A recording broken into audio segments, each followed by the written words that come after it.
សួស្តីអ្នកក្លាហានទាំងអស់គ្នាថ្ងៃនេះគឺយើងមកបន្តសាររឿងនវលរបស់យើងជាបន្តទៀតឥឡូវនេះក៏មកខាត់ពេលជួយើងចូលទៅកាន់សាររឿងរបស់យើងទាំងអស់គ្នាខណៈពេលនោះពលិបពណ៌សក៏ចាប់ផ្ដើមភ្លឺឡើងហើយដបដបងថ្មមួយក៏ចាប់ផ្ដើមលេចចេញមកសាធារាវពណ៌ប្រាក់វាក៏បានស្រកចូលទៅក្នុងមាត់ដបភ្លាមជាមួយនឹងខ្សែពលិបពណ៌ប្រាក់បន្ទាប់ពីនោះឈុតឆាកដ៏ចម្លែកមួយក៏ចាប់ផ្ដើមកើតចេញមកនៅពេលដែលសាធារាវពណ៌ប្រាក់ហូរចូលទៅក្នុងដបនោះរូបរាងកាយរបស់កង្កែបក៏ចាប់ផ្ដើមរួញព្រមទាំងស្ងួតមិនមានសាធារាវពណ៌ប្រាក់ច្រើនទេដែលបានហូរចេញពីគ្រោងយ៉ាងនោះហើយវាក៏រីងស្ងួតអស់ក្នុងរយៈពេលត្រឹមតែប្រមាណនាទីតែប៉ុណ្ណោះក៏ប៉ុន្តែរូបរាងកាយរបស់វាគឺស្ទើរតែរួចពាក់កណ្ដាលរួចទៅហើយបន្ទាប់មកហាន់លីក៏បានធ្វើការហាមាត់របស់គាត់ធ្វើការបញ្ចេញនៅដុំភ្លើងពណ៌ប្រាក់មួយលេចចេញមកប៉ះទៅនឹងសាសពរួចហើយសាសពនោះក៏ចាប់ផ្ដើមរលាយទៅជាកំណប់ផែភ្លាមទោះជាយ៉ាងណាក៏ដោយបន្ទាប់ពីអណ្ដាតភ្លើងពណ៌ប្រាក់បានរលត់ទៅវិញដំណក់ទឹកប្រាក់ជាច្រើនទីដែលមានទំហំតូច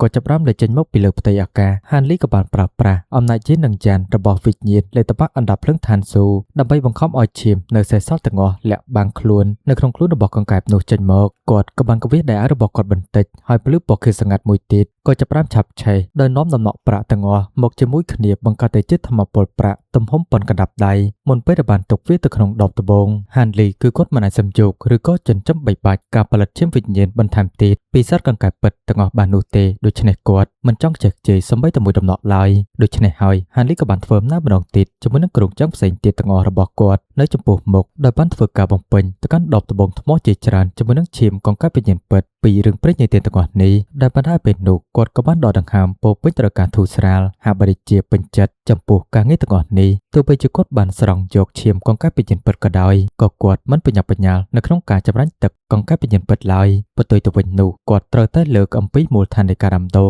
របស់គាត់ទៅដល់ចំណុចកំពូលនៃដំណាក់កាលបំផ្លាញអាទិទេពពាក់កណ្ដាលជាមុនសិនព្រមទាំងធ្វើការទម្លុះឧបសគ្គនេះការសម្រេចចិត្តរបស់គាត់នៅក្នុងការដើរទៅលើមាគ៌ានៃការដាំដុះក្នុងពេលដំណើរគ្នាហាក់ដូចជាត្រឹមត្រូវមែនដូច្នេះហើយបន្ទាប់ពីហាន់លីធ្វើការបញ្ចេញតុក្កតាស្វាជាមួយចំនួនគាត់ក៏បានធ្វើការបញ្ចេញព្រលឹងកំណើតទី2របស់គាត់ដើម្បីធ្វើឲ្យវាទទួលខុសត្រូវនៅក្នុងការមើលថែទាំក៏ដូចជាថែរក្សាអ្វីគ្រប់យ៉ាងនៅក្នុងបន្ទប់សម្ងាត់រូងភ្នំនេះបន្ទាប់ពីនោះគាត់ក៏បានបិទទ្វារចូលទៅក្នុងបន្ទប់សម្ងាត់ព្រមទាំងផ្ដោតអារម្មណ៍របស់គាត់ទាំងស្រុងទៅលើការដាំដុះដែលមានការផ្គត់ផ្គង់ថ្នាំគ្រាប់និងផ្លែឈើចិញ្ចៀននាគយ៉ាងច្រើននោះក៏ដូចជាឥទ្ធិពលបង្កើនប្រសិទ្ធភាពពីសិល្បៈបន្សាបឆ្អឹងអំណាចវីតាមីនរបស់ហាន់លីក៏កាន់តែមានច្រើនឡើងជារៀងរាល់ថ្ងៃហើយរូបរាងកាយរបស់គាត់ក៏កាន់តែមានថាមពលខ្លាំងឡើងផងដែរបើសិនបើគាត់អាចទទួលបានជោគជ័យនៅក្នុងដំណើរការនេះសមត្ថភាពការពាររបស់គាត់ប្រកាសជាត្រូវបានបង្កើនទៅដល់កម្រិតអស្ចារ្យជាពិសេសនៅពេលដែលគាត់ប្រើប្រាស់សិល្បៈអរិយពិតផងដែរនោះទោះបីជាគាត់ត្រូវប្រឈមមុខទៅនឹងការវិបត្តិដោយផ្ទាល់ពីអ្នកហ្វឹកហាត់កម្រិតទី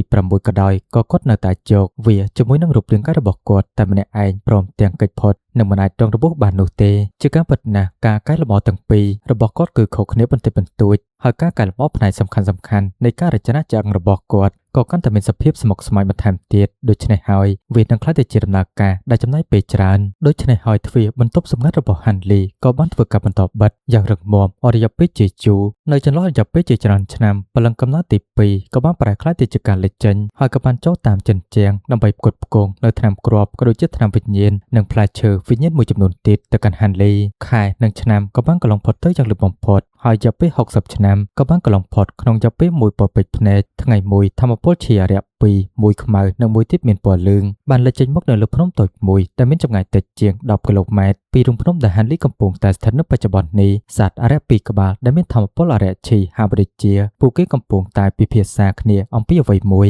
នៅក្នុងឈីពណ៌ខ្មៅនោះមានផ្នែកពណ៌ប្រាក់មួយគូដែលកំពុងតែផ្លឹមផ្លែតខណៈពេលដែលផ្នែកពណ៌ក្រហមភ្លឺចាំងមួយគូទៀតគឺស្ថិតនៅក្នុងឈីពណ៌លឿងសត្វអរិយទាំងពីរនេះហាបរិជាបានឃើញតាមរយៈទម្រង់បំផុតដែលហាន់លីបង្កើតឡើងនៅខាងក្រៅទ្វាររូងភ្នំរបស់គាត់ហើយពួកវាកំពុងតែធ្វើការវិតម្លៃទៅកាន់ស្ថានភាពរូងភ្នំរបស់ហាន់លីយ៉ាងប្រុងប្រយ័ត្នពីចម្ងាយដោយសារតែអរិយទាំងពីរនេះពួកវាគឺពិតជាមានការប្រុងប្រយ័ត្នខ្ពស់ចំពោះលំនៅឋានរបស់ហាន់លីហើយមិនអាចធ្វើសកម្មភាពភ្លាមបាននោះទេផ្ទុយទៅវិញនោះពួកវាក៏បានហោះហើរចេញបន្ទាប់ពីសន្ទនាគ្នាមួយសន្ទុះរយៈពេល3ថ្ងៃក្រោយមកធម្មពលជាអរិយជាច្រើនក៏បានហោះឡើងទៅលើផ្ទៃអាកាស នៅខាងក្រៅរំភើបរបស់ហាន់លីម្ដងទៀតអារក្សទាំងអស់នេះពួកវាលែងលាក់ខ្លួនបន្តទៀតហើយដោយនៅពេលនេះគឺមានសត្វអារក្សរាប់ពាន់ក្បាលក៏ដូចជាសត្វល្អិតចម្លែកក៏បានតែចេញមកនៅលើដីខាងក្រោមផងដែរហាបរិជាពួកវាកំពុងតែរៀបគម្រោងនៅក្នុងការវាយប្រហារទៅកាន់រូងភ្នំរបស់ហាន់លីដោយផ្ទាល់ចំពោះសត្វអារក្សដែលពួកវាកំពុងតែហោះហើរនៅពីលើមេឃគឺមានរូបរាងខុសៗគ្នាមួយក្នុងចំណោមពួកវានោះគឺជាពស់ថ្លាន់យក្សមួយក្បាលដែលមានក្បាល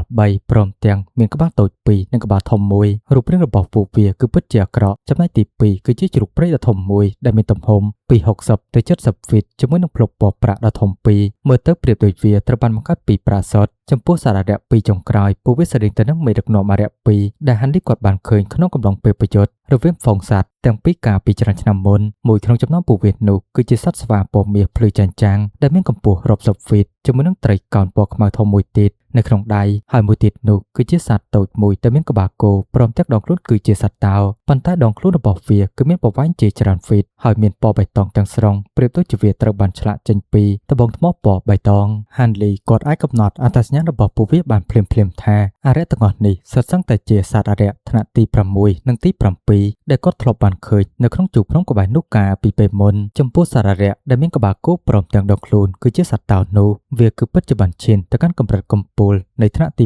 7រួចទៅហើយនៅសល់មួយជំហានទៀតតែប៉ុណ្ណោះវានឹងក្លាយទៅជាសត្វអារក្សដំណាក់កាលប្រែប្រួលរូបរាងនិយាយទៅចំពោះមូលហេតុដែលសត្វអារក្សទាំងអស់នេះធ្វើការប្រមូលផ្ដុំគ្នាគឺពួកវាដើម្បីបើកការវាយប្រហារទៅកាន់លំនៅឋានរូបភ្នំរបស់ហាន់លីនឹងឯងក៏ប៉ុន្តែគាត់មិនដឹងថាដោយហេតុផលណាមួយនោះទេភ្លាមនោះពលឺពណ៌ខៀវស្ងាត់ក៏ចាប់ផ្ដើមភ្លឺចេញមកបន្ទាប់មកក៏មានខ្យល់បោកយ៉ាងខ្លាំងបោកនៅពីលើអាកាសបង្កើតទៅជាព្យុះកសាច់ដ៏ខ្លាំងក្លាមួយហើយថ្មធំរាប់រយក៏បានធ្វើការបោកតាមខ្យល់នោះកំទេចទៅកាន់ហ្វូងសត្វសាហាវជាច្រើនក្បាលឲ្យពួកវាងាប់កសាច់ពេញនឹងហ្វូងសត្វសាហាវទាំងអស់នេះខ្លះក៏ត្រូវបានធ្លាក់ចូលទៅក្នុងភាពវឹកវរច្បុកច្បល់ភ្លាមហើយពួកវាខ្លះទៀតថែមទាំងបានព្យាយាមនៅក្នុងការរុកកិច្ចចេញពីព្យុះខ្សាច់នេះទៀតផងសត្វអារក្សរាប់ពាន់ក្បាលក៏ត្រូវបានកាត់ទៅជាដុំដោយខ្យល់ទាំងអស់នោះដែលបណ្ដាលពួកវាស្រែកធ្ងោពោពេញដោយទុក្ខវេទនានិងការភ័យរន្ធត់រាប់ប៉ុណ្ណោះនៅពេលដែលខ្យល់ចូលស្ងប់ស្ងាត់ម្ដងទៀតមានតែសត្វរាប់រយក្បាលតែប៉ុណ្ណោះដែលនៅសេសសល់ទោះបីជាពួកវាមិនទាន់ទទួលបានបញ្ញាក៏ដោយក៏ប៉ុន្តែពួកវានៅពេលនេះសិតសឹងតែភ័យខ្លាចហើយដូច្នេះពួកវាក៏បានគេចចេញពីរូងភ្នំរបស់ហាន់លីចឹងទៅមិនហ៊ាននៅចិត្តបន្តទៀតឡើយក៏ប៉ុន្តែភ្លាមនោះសត្វចម្លែកក្បាលគោវិញវាក៏បានហាមាត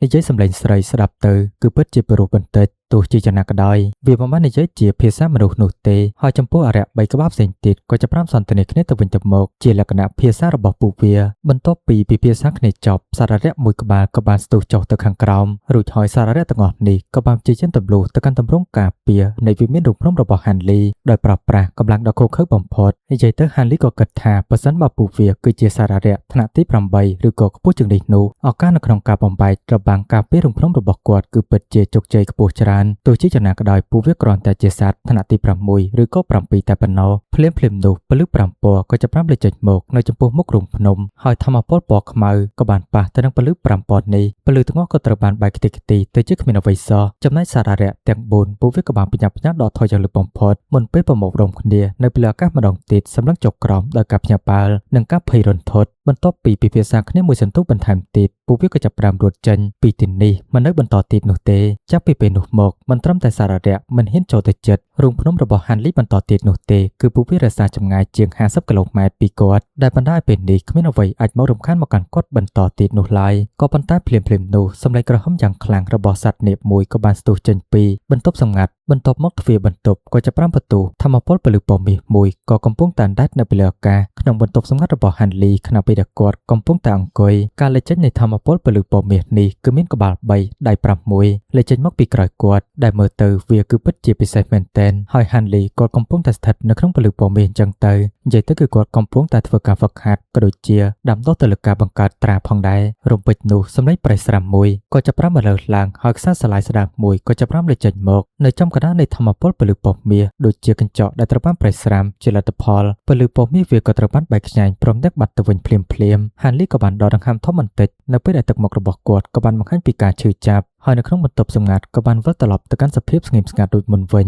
បន្ទាប់ពីមួយសន្ទុះទីបំផុតហាន់លីក៏បានបើកភ្នែករបស់គាត់ម្ដងទៀតចំណែកទឹកមុខក៏ពោពេញទៅដោយស្នាមញញឹមយ៉ាងក្រៀមក្រំនេះគឺជាលើកទី3របស់ខ្ញុំហើយនៅក្នុងការបរាជ័យក្នុងការទម្លុះឧបសគ្គរបស់ខ្ញុំនោះហាបរិជាការហ្វឹកហាត់តែម្នាក់ឯងគឺពិតជាមិនទទួលផលល្អតតែសោះហើយដូច្នេះខ្ញុំត្រូវតែរកវិធីផ្សេងទៀត ទោះបីជាថ្នាំអណ្ដាតភ្លើងខ្មៅត្រូវបានគេស្គាល់ថាគឺជាថ្នាំវិញ្ញាណដ៏ល្អបំផុតសម្រាប់សម្រួលដល់ការទម្លាយចំណេះដឹងសម្រាប់អ្នករំដោះបំផ្លាញអាទិទេពចុងក្រោយក៏ដោយតាមពិតវាក៏ស័ក្តិសមសម្រាប់ការប្រើប្រាស់ការរំដោះបំផ្លាញអាទិទេពពាក់កណ្ដាលផងដែរយ៉ាងណាមិញថ្នាំគ្រាប់អណ្ដាតភ្លើងខ្មៅគឺកម្រមានខ្លាំងណាស់ហើយការបំបែកឧបសគ្គនៃដំណើរការបំផ្លាញអាទិទេពពាក់កណ្ដាលនោះនេះគ្រាន់តែជាបញ្ហានៃពេលវេលាសម្រាប់គាត់តែប៉ុណ្ណោះនៅវគ្គរាប់ប៉ុណ្ណោះបានរកឃើញខ្លួនឯងជាប់គាំងនៅក្នុងដំណាក់កាលចុងក្រោយនៃកម្រិតទី5ពេញមួយជីវិតរបស់ពួកគេហើយនៅវឹកខាត់បំរែបំរួលលំហក៏កម្រមានជាងនៅវឹកខាត់បំរែបំរួលអាទិទេពដោយហេតុនេះបង្ហាញថាវាគឺពិតជាពិបាកនៅក្នុងការបំបែកដូច្នេះវាគឺជាការល្អបំផុតនៅក្នុងការមានថ្នាំគ្រាប់ឲ្យបានច្រើនតាមដែលធ្វើទៅបានដើម្បីជួយគាត់នៅក្នុងការទម្លាយនៃពេលក្រោយបន្តទៀតនៅពេលនេះហានលីគាត់សម្រេចចិត្តថានឹងត្រឡប់ទៅកាន់ទីក្រុងឋានស៊ូជ្រៅវិញជាមុនសិនហើយគាត់នឹងទៅទស្សនាហាងលក់សៀវភៅបុរាណមួយចំនួនដោយសម្ងាត់ដើម្បីស្វែងរកអំពីផ្លែឈើឋានស៊ូជ្រៅទោះជាយ៉ាងណាក៏ដោយអ្វីដែលចម្លែកនោះគឺថាមិនថាសៀវភៅនោះមានអាយុកាលប្រមាណនោះទេគ្មានសៀវភៅណាមួយមានព័ត៌មានអំពីផ្លែឈើនេះឡើយឬសូម្បីតែកំណត់ទ្រព្យដែលពាក់ព័ន្ធជាមួយនឹងវាទោះជាយ៉ាងណាផ្លែឈើឋានស៊ូជ្រៅគឺពិតជាមានអំណាចនៃច្បាប់នៃអាណាចក្រមួយដូច្នេះវាគឺពិតជាកំណត់ទ្រព្យដែលប្រឆាំងទៅនឹងសណ្ដាប់ធ្នាប់ធម្មជាតិហានលីនៅពេលនេះគាត់កំពុងតែកាន់ផ្លែឈើមួយបន្ទាប់ពីចាប់បញ្ចូលអំណាចខាងវិញ្ញាណរបស់គាត់ចូលទៅក្នុងផ្លែឈើឋានស៊ូជ្រៅម្ដងទៀតគាត់ក៏បានរកឃើញថាវាគឺពិតជាប្រយោជន៍ហើយដូច្នេះគឺពិតជាបានធ្វើគាត់គិតយ៉ាងស៊ីជម្រៅមែនទែនក្នុងរយៈពេលប្រហែលឆ្នាំកន្លងមកនេះគាត់តែងតែចាក់សារធាតុរាបពណ៌បៃតងអាថ៌កំបាំងចូលទៅក្នុងផ្លែឈើនោះជានិច្ចប៉ុន្តែគ្មានអ្វីកើតឡើងចំពោះវាតតែសោះចំណែកនៅក្នុងសួនច្បារវិញ្ញាណឱសថរបស់គាត់វិញផ្លែឈើសូសៀនិងថ្នាំវិញ្ញាណផ្សេងទៀតដែលគាត់បានដាំពួកវាក៏បានទុំរួចទៅហើយតុក្កតាដែលមើលថែសួនឱសថនេះក៏បានធ្វើការប្រមូលផលសម្រាប់គាត់ព្រមទាំងរក្សាទុកថ្នាំវិញ្ញាណទាំងអស់នេះនៅក្នុងខ្សែដៃបន្ទុកហានលីគឺពិតជារំភើបចិត្តនៅពេលដែលបានឃើញរឿងទាំងអស់នេះហើយគាត់ក៏បានធ្វើការផ្ទេរថ្នាំវិញ្ញាណទាំងអស់ទៅក្នុងខ្សែដៃបន្ទុករបស់គាត់ភ្លាមៗតែម្ដងរួចហើយក៏បានធ្វើការអង្អែលក្បាលរបស់គាត់បន្តិចបញ្ចេញនូវព្រលឹងកំណត់ទី2ត្រឡប់ទៅក្នុងតុក្កតាអាយ៉ងវិញក្នុងពេលជាមួយគ្នានោះហានលីក៏បានសោតបន្តិចគិតថាសារៈថ្នាក់កណ្ដាលមួយចំនួនហ៊ានវាប្រហាមកកាន់លំនៅឋានរូបភ្នំរបស់ខ្ញុំផងមើលទៅដូចជាពួកឯងបានរកឃើញអ្នកជួយខ្លះហើយមែនទេហានលីក៏បានដើរចូលទៅក្នុងសាលមួយក្នុងលំនៅឋានរូបភ្នំបន្ទាប់មកក៏មានក្បួនដ៏ធំមួយដែលកន្លែងនោះហៅបរិជាអាសនៈសម្រាប់បូជានៅចំកណ្ដាលនៃក្បួននោះគឺមានក្បួនរៀងមិនទះចាត់តកោណព្រមទាំងហានលីក៏បានធ្វើការបង្កើតនៅត្រាវេទមន្តមួយចំនួននៅពីលើវាទៀតផងដែលបណ្ដាលឲ្យនៅពេលនោះមានសម្លេងក៏ចាប់ផ្ដើមបន្លឺឡើងហើយរូបរាងទាំងមូលក៏ចាប់ផ្ដើមភ្លឺទៅដោយពន្លឺពណ៌សបន្ទាប់មកអេក្រង់ពន្លឺពណ៌ប្រាក់ក៏ចាប់ផ្ដើមលេចចេញមកពីបន្ទះនៅពីលើក្បួនហើយចំណុចពន្លឺពណ៌សកំពុងតែផ្លឹមផ្លែតឥតជប់ឈររីករាយដល់ស្ទើរតែពេញអេក្រង់ទាំងមូលត្រឡប់ទៅពេលដែលហានលីគាត់បានសាងសង់លំនៅឋានរូងភ្នំនេះជាលើកដំបូងនោះគាត់បានធ្វើការបង្កើតអង្កាំនាគរាប់ម៉ឺននៅក្នុងតំបន់ជុំវិញលំនៅឋានចម្ងាយរាប់រយគីឡូម៉ែត្រហើយដូច្នេះគាត់ក៏បានធ្វើការបង្កើតជាលក្ខណៈក្បួនអេក្រង់នេះមួយមកសម្រាប់តាមដានពិនិត្យមើលបរិស្ថានជុំវិញលំនៅឋានរូងភ្នំរបស់គាត់ចឹងទៅជាជាងសត្រូវណាមួយមានកំណត់អាក្រក់ព្រមទាំងវិបហាហើយគាត់ក៏អាចដឹងបានមុនផងដែរនៅពេលនេះហានលីបានរកឃើញចំណុចពណ៌ខ្មៅមួយចំនួនដែលស្ថិតនៅចម្ងាយជាង10គីឡូម៉ែត្ររួចហើយគាត់ក៏បានធ្វើការបង្កើតត្រាភ្លាមនោះពលឺពណ៌ខៀវស្ងាត់ក៏ចាប់ផ្ដើមលេចចេញមកបន្ទាប់ពីពលឺផ្លឹមផ្លែតហានលីក៏បានបាក់ខ្លួននៅនឹងកន្លែងចាក់ចេញពីរូងភ្នំរបស់គាត់ទៅឆ្ងាយដោយសារតែល្បឿនដ៏អស្ចារ្យបច្ចុប្បន្នរបស់ហានលីនៅក្នុងចម្ងាយដ៏ខ្លីបែបនេះគាត់ក៏បានធ្វើដំណើរត្រឹមតែ2-3ដង្ហើមតែប៉ុណ្ណោះនៅទីនោះគឺគាត់បានរកឃើញពស់ថ្លាន់យក្សក្បាល3សត្វតូចពណ៌បៃតងដែលមានក្បាលគោនិងដងខ្លួនគឺជាសត្វតោក៏ដូចជារូបរាងពណ៌ប្រផេះមិនច្បាស់លាស់មួយកំពុងតែអណ្ដែតនៅពីលើអាកាសហាក់បីដូចជាពួកវាកំពុងតែពិភាក្សាគ្នាអំពីអ្វីមួយនៅពេលដែលហានលីលេចចេញមកនៅពីលើអាកាសពីលើពួកវានោះសត្វទាំង3ក៏ចាប់ផ្ដើមរកឃើញខ្លួនភ្លាមដោយពីរក្នុងចំណោមពួកវានោះប្រែក្លាយទៅជាខ្យល់អារក្សខណៈពេលដែលមួយទៀតហោះហើរជាមួយនឹងពលឺពណ៌ប្រាក់រកឃើញចេញទោះជាយ៉ាងណាក៏ដោយហានលីក៏បានស្រែកថ្ងោរដល់ត្រជាក់បន្តិចខ្សែស្រឡាយចំនួន3ក៏បានលេចចេញមកពីក្នុងដៃអាវរបស់គាត់ខ្សែស្រឡាយទាំងអស់នោះក៏បានបាត់ទៅវិញភ្លាមហើយក៏បានលេចឡើងម្ដងទៀតពីក្រោយខ្យល់អារក្សនិងពលឺពណ៌ប្រផេះបន្ទាប់ពីពលឺពណ៌ក្រហមអារក្សទាំង3ដែលរកឃើញខ្លួននោះក៏ត្រូវបានចងភ្ជាប់យ៉ាងណែនមិនអាចកម្រាស់បានសម្បីតែបន្តិចហើយអារក្សទាំង3នេះក៏ត្រូវបានចាប់ទាំងបង្ខំអស់មករកចំពោះមុខហានលីវិញចំពោះសត្វតូចក្បាលគោនិងពស់ថ្លាន់យក្សសិតសឹងតែមានអារម្មណ៍ថាភ័យតស្លុតក៏ដូចជាភ័យរន្ធត់ខណៈពេលដែលសត្វអារក្សមួយទៀតដែលហោមព័ទ្ធទៅដោយពលឺពណ៌ប្រផេះស្រាប់តែចាប់ផ្ដើមនិយាយអ្វីមួយភ្លាមហានលីមិនដឹងថាវាកំពុងតែនិយាយអ្វីនោះទេក៏ប៉ុន្តែសម្លេងរបស់វាបង្ហាញថាកំពុងតែផ្ដល់គំរាមកំហែងណាមួយមកកាន់គាត់ដែលបណ្ដាលទឹកមុខរបស់ហានលីមានការផ្លាស់ប្ដូរបន្តិចហើយដូច្នេះគាត់ក៏បានធ្វើចោទណាចំពោះមុខវាភ្លាមតែម្ដងពលឺ5ពណ៌ដ៏រស់រវើកក៏ចាប់ផ្ដើមឆាប់ឆេះឡើង ហើយពលិបបផែដែលបានរំពាត់ជុំវិញខ្លួនរបស់សារៈនោះក៏ចាប់ផ្ដើមរលាយបាត់រូបរាងកាយពិតរបស់សារៈក៏ត្រូវបានបង្ហាញចេញមកចូលទៅក្នុងដៃរបស់ហាន់លីដោយសារៈមួយនេះគឺមានប្រវែងត្រឹមតែ5 feet តែប៉ុណ្ណោះជាមួយនឹងស្បែកពណ៌មាសភ្លឺចាញ់ចាំងពាសពេញរូបរាងកាយនិងមានអវយវៈ4ដូចចេញពីពោះរបស់វានេះគឺជាអរិយត្រីដែលមានមុខដូចជាមនុស្សប្រុសមើលទៅគឺពិតជាចម្លែកមែនទែនក៏ប៉ុន្តែវាគ្រាន់តែជាអរិយត្រីថ្នាក់ទី5មួយតែប៉ុណ្ណោះហើយដូច្នេះមិនអាចគំរាមកំហែងមកកាន់គាត់បាននោះទេនិយាយទៅនៅពេលនោះហាន់លីក៏បានប្រើប្រាស់ធម្មពលរបស់គាត់ឲ្យវាសន្លប់រួចហើយក៏បានប្រើប្រាស់បច្ចេកទេសស្វែងរកព្រលឹងដើម្បីទទួលបានព័ត៌មានបន្ថែមទៀតដែលគាត់ត្រូវការផ្ទាល់ពីអរិយនេះចំពោះពស់ថ្លាន់ក្បាល3និងសត្វតូចក្បាលគោវិញនៅពេលដែលបានឃើញហាន់លីធ្វើដូច្នេះពួកវាក៏កាន់តែភ័យរន្ធត់បន្ថែមទៀតហើយជាមួយនឹងអំណាចបច្ចុប្បន្នរបស់ហាន់លីនេះការស្វែងរកព្រលឹងពីសត្វអរិយថ្នាក់ទី6គ្រាន់តែជាកិច្ចការសាមញ្ញតែប៉ុណ្ណោះបន្ទាប់ពីប្រហែល5នាទី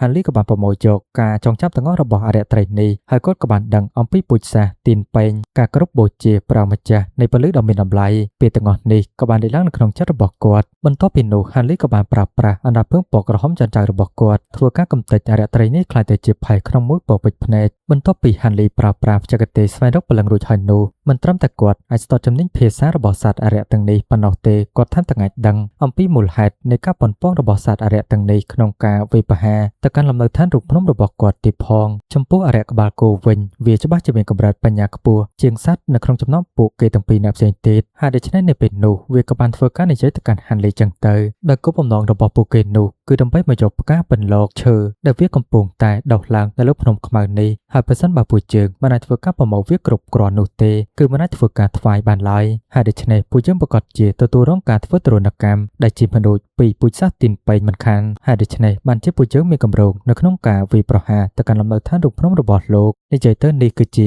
ាមូលហេតុដែលសារៈទាំងអស់នឹងចង់វាយប្រហារមកកាន់រូបភ្នំរបស់ហាន់លីនឹងឯងចំពោះហាន់លីគាត់ក៏បានសើចបន្តិចនៅពេលដែលបានឮអំពីផ្កាពន្លកឈើរូបរាងរបស់ផ្កានេះគឺមានពណ៌ស្វាយតូចវាក៏ស្តៀងទៅនឹងរូបកណ្ដឹងព្រមទាំងបញ្ចេញនូវក្លិនក្រអូបចម្លែកវាមិនមានឈាមខាងវិញ្ញាណច្រើននោះទេហើយវាមិនអាចប្រើប្រាស់ដើម្បីចម្រាញ់ថ្នាំវិញ្ញាណណាមួយល្អឡើយប៉ុន្តែវាក៏ត្រូវបានចុះបញ្ជីជាវត្ថុចាំបាច់មួយសម្រាប់ថ្វាយសម្រាប់ការបូជាហើយដូច្នេះគឺពិតជាចម្លែកមែនទែននិយាយទៅហាន់លីក៏បានសួរទៅកាន់ពួកវាផងដែរហើយគាត់ក៏ថាពួកវាឆ្លើយចឹងទៅហ៊ានវាយប្រហារមកកាន់លំនៅឋានរូបភ្នំរបស់គាត់ក៏ប៉ុន្តែសត្វចម្លែកក្បាលគោនោះវាក៏បានធ្វើការបកស្រាយប្រាប់ទៅកាន់ហាន់លីវិញចំពោះទឹកដីមួយនេះត្រូវបានរកឃើញដំបូងឡើយដោយពូជសាសន៍ទីនពេងមានសត្វដ៏មានអំណាចជាងយើងនៅទីនោះនៅក្នុងភ្នំខ្មៅលាក់កំបាំងទោះជាយ៉ាងណាក៏ដោយពួកគេទាំងអស់ក៏ត្រូវបានសម្លាប់ដោយពួកព្រឹទ្ធាចារ្យពូជសាសន៍ទីនពេងទាំង3នាក់ហើយយើងគឺជាមនុស្សតែម្នាក់គត់ដែលត្រូវបានអាជ្ញាតឲ្យនៅទីនេះព្រមទាំងបន្តការដាំដុះវាគ្រាន់តែជារឿងធម្មតានោះទេដែលពួកយើងមានសមត្ថភាពដែលត្រូវបានអនុញ្ញាតឲ្យស្វែងរករបស់របរនៅក្នុងតំបន់ទាំងអស់នេះនោះហើយសត្វទាំងអស់នោះពួកវាក៏បានអះអាងផងដែរថាគឺមានវិធីសាស្ត្រនៅក្នុងការចាប់សត្វល្អិតគ្រីស្តាល់ខូចអង្គមាសទាំងរស់ដោយសារតែពួកវាគឺមានសមត្ថភាពពីធម្មជាតិចំណែកហាន់លីនៅពេលដែលគាត់បានឮដូច្នេះក៏មានការរំភើបចិត្តហើយក្នុងករណីនោះគឺគាត់អាចចាត់ទុករឿងដែលបានកើតឡើងទាំងអស់នេះកន្លងផុតទៅចោលគឺគាត់មិនដកបន្តទៀតនោះទេហើយហាន់លីថែមទាំងផ្ដល់ទៅកាន់ពួកគេនោះគឺជាផ្កាបន្លកឈើដល់ពួកគេទីផងចំណែកសត្វតូចក្បាលគោនោះនៅពេលដែលបានឮហើយគឺពិតជាសប្បាយចិត្តយ៉ាងខ្លាំងបំផុតហើយជាថ្នូរពួកគេនឹងត្រូវតែចាប់សត្វល្អិតគ្រីស្តាល់ខូចអង្គមាសមួយគូសម្រាប់ផ្កាចំនួន10ដងលើពីនេះហាន់លីក៏ចាប់អារម្មណ៍ចំពោះសាច់ផ្កាថ្មមាសដែលជារបស់មួយក្នុងចំណោមរបស់របរដែលពួកគេត្រូវការនៅក្នុងការផ្ដល់ជូនទៅកាន់ពូជសាសន៍ទៀនពេងចំណែកសត្វតូចក្បាលគោនោះរបស់របរដែលពួកគេត្រូវការនេះក៏មិនច្រើនប្រមាណនោះដែរហើយដូច្នេះចំពោះលក្ខខណ្ឌរបស់ហាន់លីគឺពួកគេពិតជាអាចធ្វើបានក៏ប៉ុន្តែសត្វតូចក្បាលគោនោះពួកគេក៏បាននិយាយតាក់ទងទៅនឹងព្រះម្ចាស់នៃពលិដ៏មានតម្លៃផងដែរដែលប៉ុន្តែហាន់លីក៏មានការភ្ញាក់ផ្អើលបន្តិចព្រះម្ចាស់នៃពលិដ៏មានតម្លៃមែនទេនោះគ្រាន់តែជាសត្វសមុទ្រដំណើរការផ្លាស់ប្ដូររូបរាងតែប៉ុណ្ណោះខ្ញុំនឹងផ្ដល់ឲ្យពួកឯង7ថ្ងៃសម្រាប់ការរៀបចំខ្លួនព្រមទាំងស្នាក់នៅក្នុងរូបភ្នំរបស់ខ្ញុំដើម្បីដោះដូរជាមួយនឹងផ្កាបន្លកឈើនេះចំពោះពាក្យសម្ដីរបស់ហាន់លីដែលបាននិយាយទៅកាន់ពួកគេក៏ពោពេញត្រូវការគម្រាមកំហែងផងដែរបើសិនបើពួកគេគឺពិតជាមិនអាចធ្វើបានទាន់ពេលវេលានៅពេលដែលសត្វតូចក្បាលគោក៏ដូចជាពស់ថ្លាន់ក្បាល3បានលើកដូច្នេះសិតសឹងតែមានការផ្ញើបាយយ៉ាងខ្លាំងបន្ទាប់មកពួកគេបានដឹងថាខ្សែពណ៌ក្រហមដែលបានចងពួកគេនោះគឺត្រូវបានស្រាយយកទៅវិញហើយចំណែកហាន់លីបន្ទាប់ពីដោះលែងពួកគេនោះគាត់ក៏បានត្រឡប់ទៅកាន់វិមានរូបភ្នំរបស់គាត់វិញចឹងទៅដែលបណ្ដាឲ្យសត្វចម្លែកទាំងពីរនេះសម្លឹងមុខគ្នាទៅវិញទៅមកពោពេញត្រូវការសង្ស័យតើបរិបម្នាក់នោះគឺពិតជាបាត់ហើយមែនទេសត្វចម្លែកតូចក្បាលគោនោះវាក៏បានគិតមួយសន្ទុះមុនពេលបានហាមាត់ បញ្ចេញនូវអង្កាំពណ៌បៃតងមួយគ្រាប់អង្កាំនេះក៏បានវិលជុំវិញអាកាសមួយសន្ទុះមុនពេលដែលបានបញ្ចេញរបាំងពលឺពណ៌ខៀវស្ងាត់គ្របបណ្ដប់ទៅកាន់សត្វទាំងពីរនៅក្នុងការបិទបាំងសម្លេងរួចហើយពួកគេក៏បាននិយាយអំពីហាន់លីចឹងទៅបើសិនបើបរិបម្នាក់នោះព្យាយាមលួចស្ដាប់ការសន្ទនារបស់ពួកយើងដោយប្រើប្រាស់អារម្មណ៍ខំញ៉ាំរបស់គាត់នោះខ្ញុំគឺពិតជាអាចដឹងបានតាមរយៈរបាំងនេះ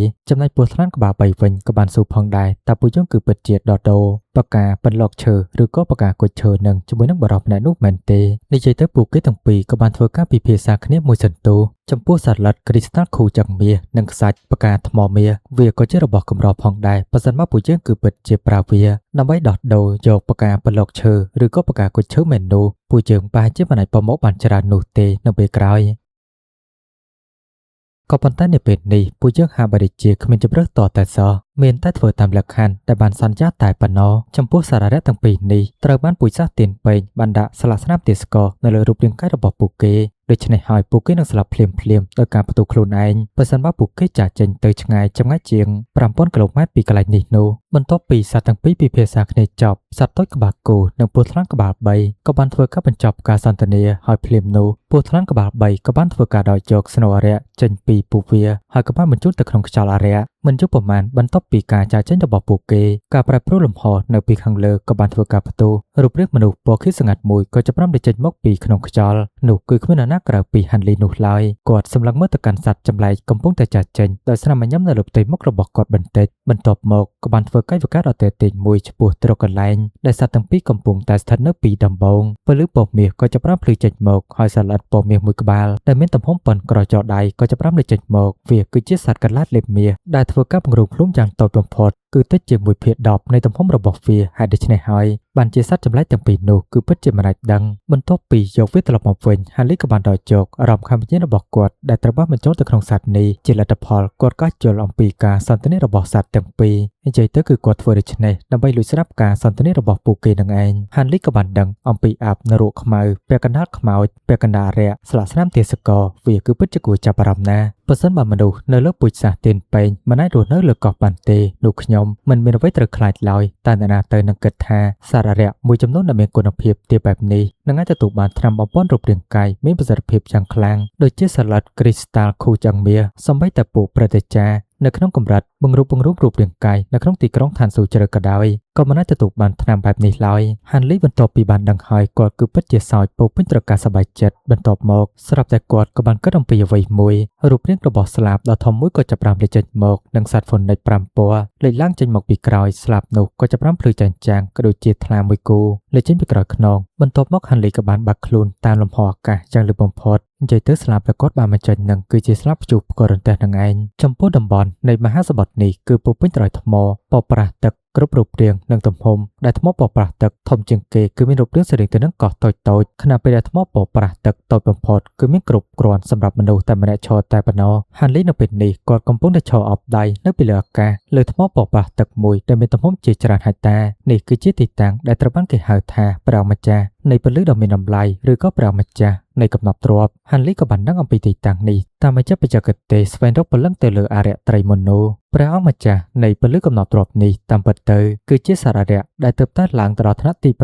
ប្រហែលជា200ឆ្នាំមុនហើយគាត់ក៏បានតាំងទីលំនៅទីនេះបន្ទាប់ពីបានមកក្រាបទៅកាន់សត្វសមុទ្រក្បែរៗនោះបាន7ឬក៏8ក្បាលបន្ទាប់ពីគិតរួចហាន់លីគឺគាត់មិនចង់ពជាពេលបន្តទៀតឡើយបំផាយដៃរបស់គាត់បន្តិចបាតដៃរបស់គាត់ក៏បានប្រែក្លាយទៅជាខ្មៅរលោងហើយក៏បានធ្វើការសង្កត់ជឿជឿឆ្ពោះទៅកាន់ថ្មប្រប៉ះទឹកនៅខាងក្រោមសម្លេងផ្ទុះដ៏ខ្លាំងក្លាមួយក៏ចាប់ផ្ដើមផ្ទុះឡើងហើយភ្នំតូចមួយក៏ចាប់ផ្ដើមលេចចេញមករួចហើយក៏ចាប់ផ្ដើមធ្វើការពង្រីកយ៉ាងឆាប់រហ័សបំផុតជាមួយនឹងពលិពណ៌ប្រផេះប្រែក្លាយទៅជារូបរាងដ៏ធំធ្លាក់ចុះក្រោមយឺតៗហាន់លីក៏បានធ្វើការពង្រីកភ្នំនេះទៅដល់កម្រិតអតិបរមាដែលមានទំហំជាង 10000 ហ្វីតហើយពលិដ៏ទេវភាពដែលបញ្ចេញពីបាតភ្នំលាតសន្ធឹងទៅមុខគ្របបណ្ដប់លើតំបន់មួយនៃសមុទ្រដែលមានទំហំជាច្រើនគីឡូម៉ែត្រមុនពេលដែលភ្នំដែលហាន់លីបានបង្កើតឡើងនេះធ្លាក់ចុះមកពីលើប៉ះទៅនឹងថ្មពណ៌ប្រាស់ទឹកនោះសម្លេងផ្ទុះយ៉ាងខ្លាំងក៏បានបន្លឺឡើងរួចទៅហើយដែលបង្កឲ្យនៅទីនោះពោពេញទៅដោយភាពចលាចលហើយរូបភ្នំលាក់ខ្លួនមួយនៅក្រោមថ្មពណ៌ប្រាស់ទឹក បកាថ្មគឺពិតជាមានការភ្ញាក់ផ្អើលមួយសន្ទុះក្រោយមកទឹកសមុទ្រនៅក្បែរនោះក៏បានបែកចេញ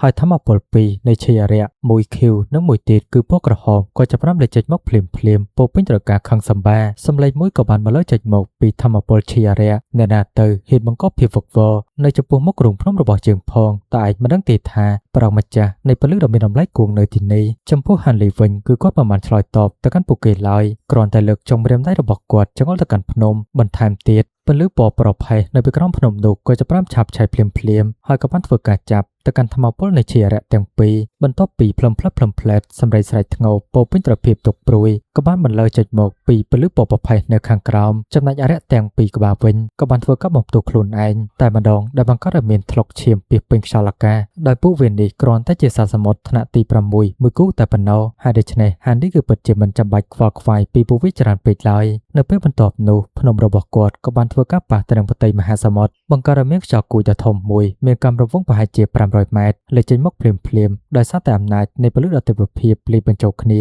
ហើយទឹកសមុទ្រជុំវិញហាក់បីជាបញ្ចេញនូវសម្លេងក្រហមប្រៀបដូចជាមានអរិយដ៏ធំសម្បើមមួយកំពុងតែលាក់ខ្លួននៅក្នុងជម្រៅយ៉ាងជ្រៅនៃមហាសមុទ្រតំបន់មហាសមុទ្រនាពេលនេះគឺបានធ្លាក់ចូលទៅក្នុងភាពចលាចលទាំងស្រុងខណៈពេលដែលត្រីក៏ដូចជាសត្វក្រៀលរាប់ម្នាស់ចាប់ផ្ដើមរកេចខ្លួនពោពេញទៅដោយភាពភ័យតស្លុតក៏ប៉ុន្តែនៅពេលនោះក៏មានបរិះមានពាក្យដែកម្នាក់គាត់ក៏បានលេចចេញមកនៅពីលើមេឃសង្កេតមើលទៅកាន់ភ្នំរបស់ហាន់លីទឹកមុខរបស់គាត់នៅពេលនេះគឺពិតជាមានការផ្លាស់ប្ដូរយ៉ាងខ្លាំងគប់នៅញញូររបស់គាត់ទៅកាន់ភ្នំដ៏ធំសម្បើមនោះហើយបន្ទាប់មកគាត់ក៏បានប្រែក្លាយទៅជាសត្វក្អែកពណ៌ខៀវប្រវែងជាង100ហ្វីតរត់គេចខ្លួនទៅឆ្ងាយចំណែកញញូរសង្គ្រាមពណ៌ខ្មៅរបស់គាត់ទាំងពីរក៏បានពង្រីកទៅដល់ទំហំរាប់សិបហ្វីតក៏ប៉ុន្តែពួកវាគឺពិតជាមិនអាចបន្សល់ស្លាកស្នាមអ្វីច្រើនឡើយទៅកាន់ភ្នំទេពភាពលាយបញ្ចូលគ្នារបស់ហាន់លីនោះផ្ទុយទៅវិញពួកវាគ្រាន់តែជាគំតិចធូលីតែប៉ុណ្ណោះបើប្រៀបធៀបទៅនឹងភ្នំរបស់ហាន់លីចំពោះសត្វអរិយដែលបានរកកិច្ចមុននេះវាគឺជាសត្វអរិយដង្កូវសមុទ្រថ្នាក់ទី8ហើយវាគឺពិតជាមិនអាចប្រឆាំងទៅនឹងភ្នំដ៏ទេពភាពលាយបញ្ចូលគ្នារបស់ហាន់លីបានឡើយហើយដូច្នេះជម្រើសដែលល្អបំផុតគឺមានតែការរកកិច្ចខ្លួនឯងក៏ប៉ុន្តែជាការពិតបន្ទាប់ពីហាន់លីបានឃើញគាត់ក៏បានធ្វើការចង្អុលទៅកាន់ភ្នំពលិដ៏ទេពភាពរបស់គាត់លាយបញ្ចូលគ្នា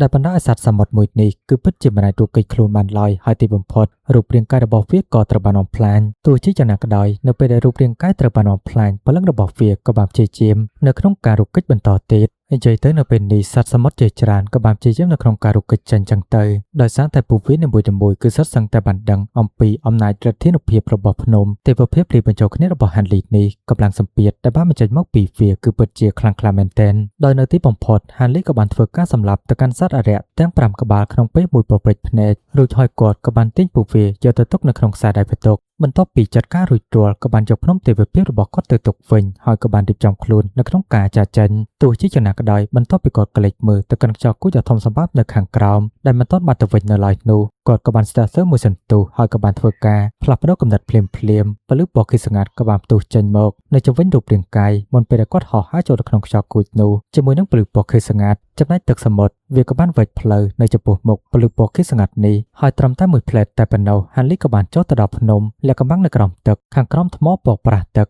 មុនពេលដែលគាត់បានធ្វើការត្រួតពិនិត្យអ្វីៗផ្សេងទៀតក៏បានធ្វើការបញ្ចេញដាវមាសឈីមួយខ្សែចេញមកភ្លាមរួចហើយវាក៏បានបាក់ខ្លួននៅពីលើអាកាសបន្ទាប់ពីនោះសម្លេងផ្ទុះដ៏ខ្លាំងក្លាមួយធម្មពលពលិពណ៌មាសនិងពណ៌ខៀវក៏ចាប់ផ្ដើមផ្ទុះឡើងបន្ទាប់មកសតពលិពណ៌ខៀវក៏ចាប់ផ្ដើមបញ្ចេញមកប៉ុន្តែវាក៏ត្រូវបានបំផ្លាញភ្លាមនៅក្នុងចំណោមសម្លេងផ្ទុះរួចហើយទ្វារផ្កាថ្មពណ៌សមួយក៏ចាប់ផ្ដើមលេចចេញមកនៅចំកណ្ដាលនៃភ្នំដែលបានធ្វើឲ្យហាន់លីបញ្ចេញនូវស្នាមញញឹមបន្តិចនេះគឺជាលំនៅឋានព្រះម្ចាស់នៃពលិដ៏មានតម្លៃមែនទេនៅពេលនេះទ្វារផ្កាថ្មត្រូវបានកំទេចចោលនៅកណ្ដាលពលិពណ៌មាសផ្នែកខាងក្នុងនៃវិមាននេះគឺគ្មានទឹកសមុទ្រនោះទេព្រមទាំងមានផ្លូវឆ្លងកាត់មួយហាន់លីក៏បានដើរចូលនៅពេលដែលគាត់ឆ្លងកាត់ផ្លូវដ៏វែងនោះដែលបានលេសថឹងជិត1000ហ្វីតហាន់លីក៏បានលេចចេញជឿតចូលទៅក្នុងសាលមួយដែលស្ថិតនៅចំម្ខាងទៀតនៃផ្លូវឆ្លងកាត់នេះសាលមួយនេះគឺមានទំហំប្រហែលជា500ទៅ600ហ្វីតវាគឺពិតជាពិនិត្យក៏ដូចជាអស្ចារ្យមែនទែនក៏ប៉ុន្តែអ្វីដែលធ្វើឲ្យហាន់លីកាន់តែចាប់អារម្មណ៍បន្ថែមទៀតនោះគឺគាត់ក៏លេចទៅមើលប្លុកថ្មពណ៌សប្រផេះមួយដែលមានទីតាំងនៅម្ខាងទៀតនៃសាលដុំថ្មនេះគឺពិតជាមានលក្ខណៈខុសប្លែកហាក់បីដូចជាត្រូវបានផលិតចេញពីថ្មធាតុធម្មតាបំផុតបើសិនបើមិនមែនដោយសារតែត្រូវបានដាក់នៅចំពោះមុខថ្ម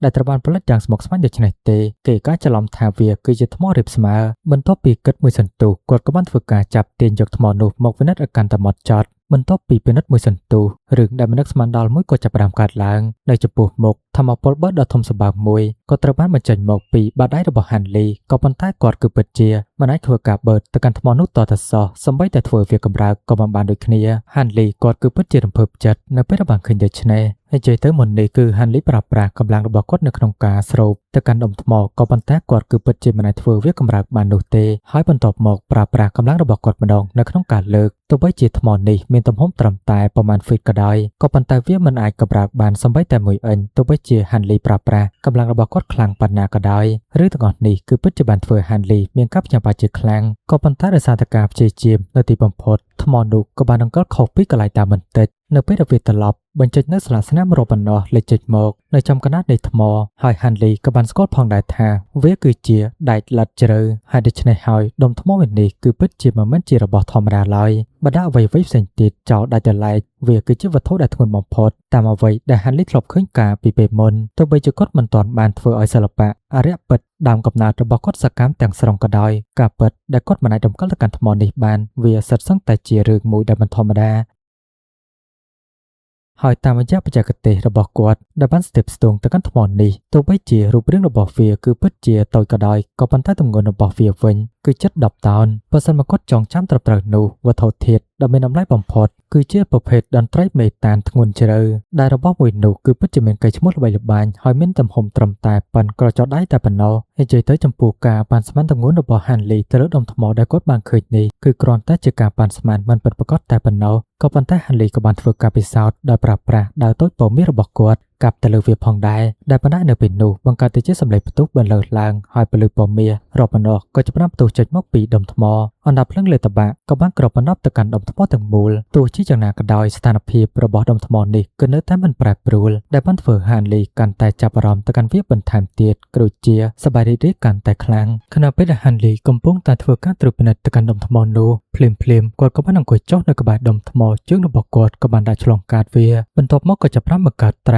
ាព្រមទាំងធ្វើការបន្តដុតទៅកាន់ដុំថ្មទាំងមូលដោយវិញ្ញាណរបស់គាត់ជាមួយនឹងអណ្ដាតភ្លើងឋានសួគ៌ការផ្ទុះនៃអំណាចវិញ្ញាណពណ៌ខៀវស្ងាត់ក៏បានហូរចេញឥតឈប់ឈរទៅក្នុងអណ្ដាតភ្លើងពណ៌ប្រាក់ចន្លោះដៃរបស់គាត់ចំណែកពេលវេលាក៏បានកន្លងផុតទៅជឿតហើយមួយថ្ងៃមួយយប់ក៏បានកន្លងផុតទៅយ៉ាងលឿនបំផុតភ្លាមនោះហាន់លីក៏បានស្រែកតិចអណ្ដាតភ្លើងពណ៌ប្រាក់ក៏ត្រូវបានបកចេញមុនពេលដែលបានត្រឡប់ទៅជាទម្រង់ក្អែកភ្លើងវិញរួចហើយក៏បានបាត់ចូលទៅក្នុងដៃអាវរបស់គាត់នៅពេលនេះហាន់លីក៏បានក្រោកឈរបន្ទាប់មកក៏បានដើរទៅត្រួតពិនិត្យថ្មម្ដងទៀតឲ្យបានហ្មត់ចត់បន្ទាប់ពីកលេចមើលដំបងដុំថ្មហាបរិជាដូចគ្នាបែបពិតទៅនឹងការពីមុនក៏ប៉ុន្តែទោះជាយ៉ាងណាក៏ដោយនៅពេលដែលពលិពណ៌ខៀវភ្លឺតាមរយៈខ្សែភ្នែករបស់គាត់នោះគាត់ក៏កំណត់អត្តសញ្ញាណបានថាមានសញ្ញាមួយចំនួនដែលត្រូវបានលេខឡំនៅពីលើផ្ទៃនៃថ្មហើយសញ្ញាទាំងអស់នោះស្ទើរតែមិនអាចមើលឃើញដោយភ្នែកទទេបានឡើយក៏ប៉ុន្តែសម្រាប់ហាន់លីតាមរយៈការប្រើប្រាស់ភ្នែកវិញ្ញាណពលិរបស់គាត់គឺពិតជាមើលឃើញច្បាស់តាមការប៉ាន់ស្មានវានឹងចំណាយពេលយ៉ាងហោចណាស់ជាច្រើនទសវត្សរ៍ដើម្បីរលាយថ្មទាំងស្រុងទោះជាយ៉ាងណាក៏ដោយនៅពេលនេះគាត់គឺពិតជាសប្បាយចិត្តជាច្រើនទសវត្សរ៍វាគឺពិតជាគ្មានអ្វីនោះទេ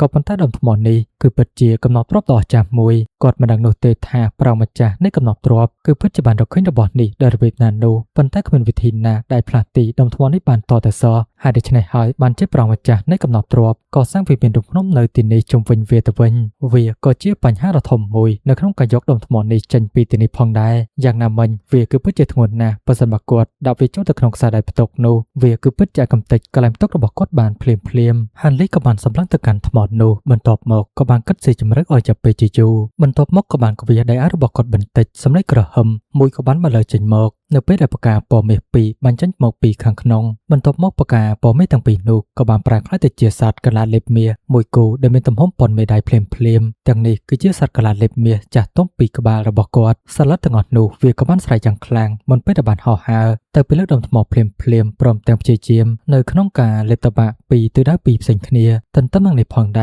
រហាន់នេះក៏បានសម្លឹងមើលពោពេញដោយភាពស៊ីជម្រៅទោះបីជាសត្វកន្លាតលេបមាសរបស់គាត់ត្រូវបានសន្មតថាមានសមត្ថភាពនៅក្នុងការលេបតបាក់អ្វីៗទាំងអស់ក៏ដោយក៏ប៉ុន្តែហាន់លីមិនមានទំនុកចិត្តច្រើនទៅលើសមត្ថភាពរបស់ពួកវានៅក្នុងការកំទេចដុំថ្មដ៏អាចារ្យបែបនេះនោះទេនៅពេលនេះសត្វកន្លាតលេបមាសរបស់គាត់កំពុងតែស៊ីដុំថ្មនោះនៅក្នុងលក្ខណៈយឺតបំផុតទ ទោះជាយ៉ាងណាក៏ដោយក៏មានបំណែកតូចៗពីរលេចចេញមកពីលើផ្ទៃនៃដុំថ្មនេះក៏បញ្ជាក់ផងដែរថាសត្វកន្លែងលេបមាសរបស់គាត់គឺពិតជាមានសមត្ថភាពនៅក្នុងកលិតបៈវត្ថុនេះបានពិតមែនហានលីនៅពេលដែលបានឃើញដូច្នេះគាត់ក៏សប្បាយចិត្តខ្លះផងដែរក៏ប៉ុន្តែបន្ទាប់ពីមួយសន្ទុះហានលីក៏បានត្រួតពិនិត្យមើលម្ដងទៀតហើយក៏បានសន្មតថាទោះបីជាសត្វកន្លែងលេបមាសរបស់គាត់មានសមត្ថភាពនៅក្នុងកលិតបៈក៏ប៉ុន្តែគឺពិតជាមិនអាចធ្វើការរំលាយទៅកាន់សារធាតុថ្មនេះបានឡើយហើយវាគឺពិតជាអាចលេបតបៈបានត្រឹមតែបរិមាណតិចតួចបំផុតបន្ទាប់ពីគិតមកដល់ចំណុចនេះហានលីក៏បានធ្វើការបញ្ចេញសត្វកន្លែងលេបមាសចំនួន2ក្បាលបន្ថែមទៀតដែលនៅពេលនេះគឺមានចំនួន4ក្បាលដែលគាត់បានបញ្ចេញមកហើយបន្ទាប់ស្ទើរតែពេញមួយថ្ងៃកន្លងផុតទៅនោះសត្វកន្លែងជាង1000ក្បាលក៏ត្រូវបានដោះលែងជាបន្តបន្ទាប់ប្រហែលជា1/10នៃប្លុកថ្មនេះក៏ត្រូវបានលេបតបៈជាលទ្ធផ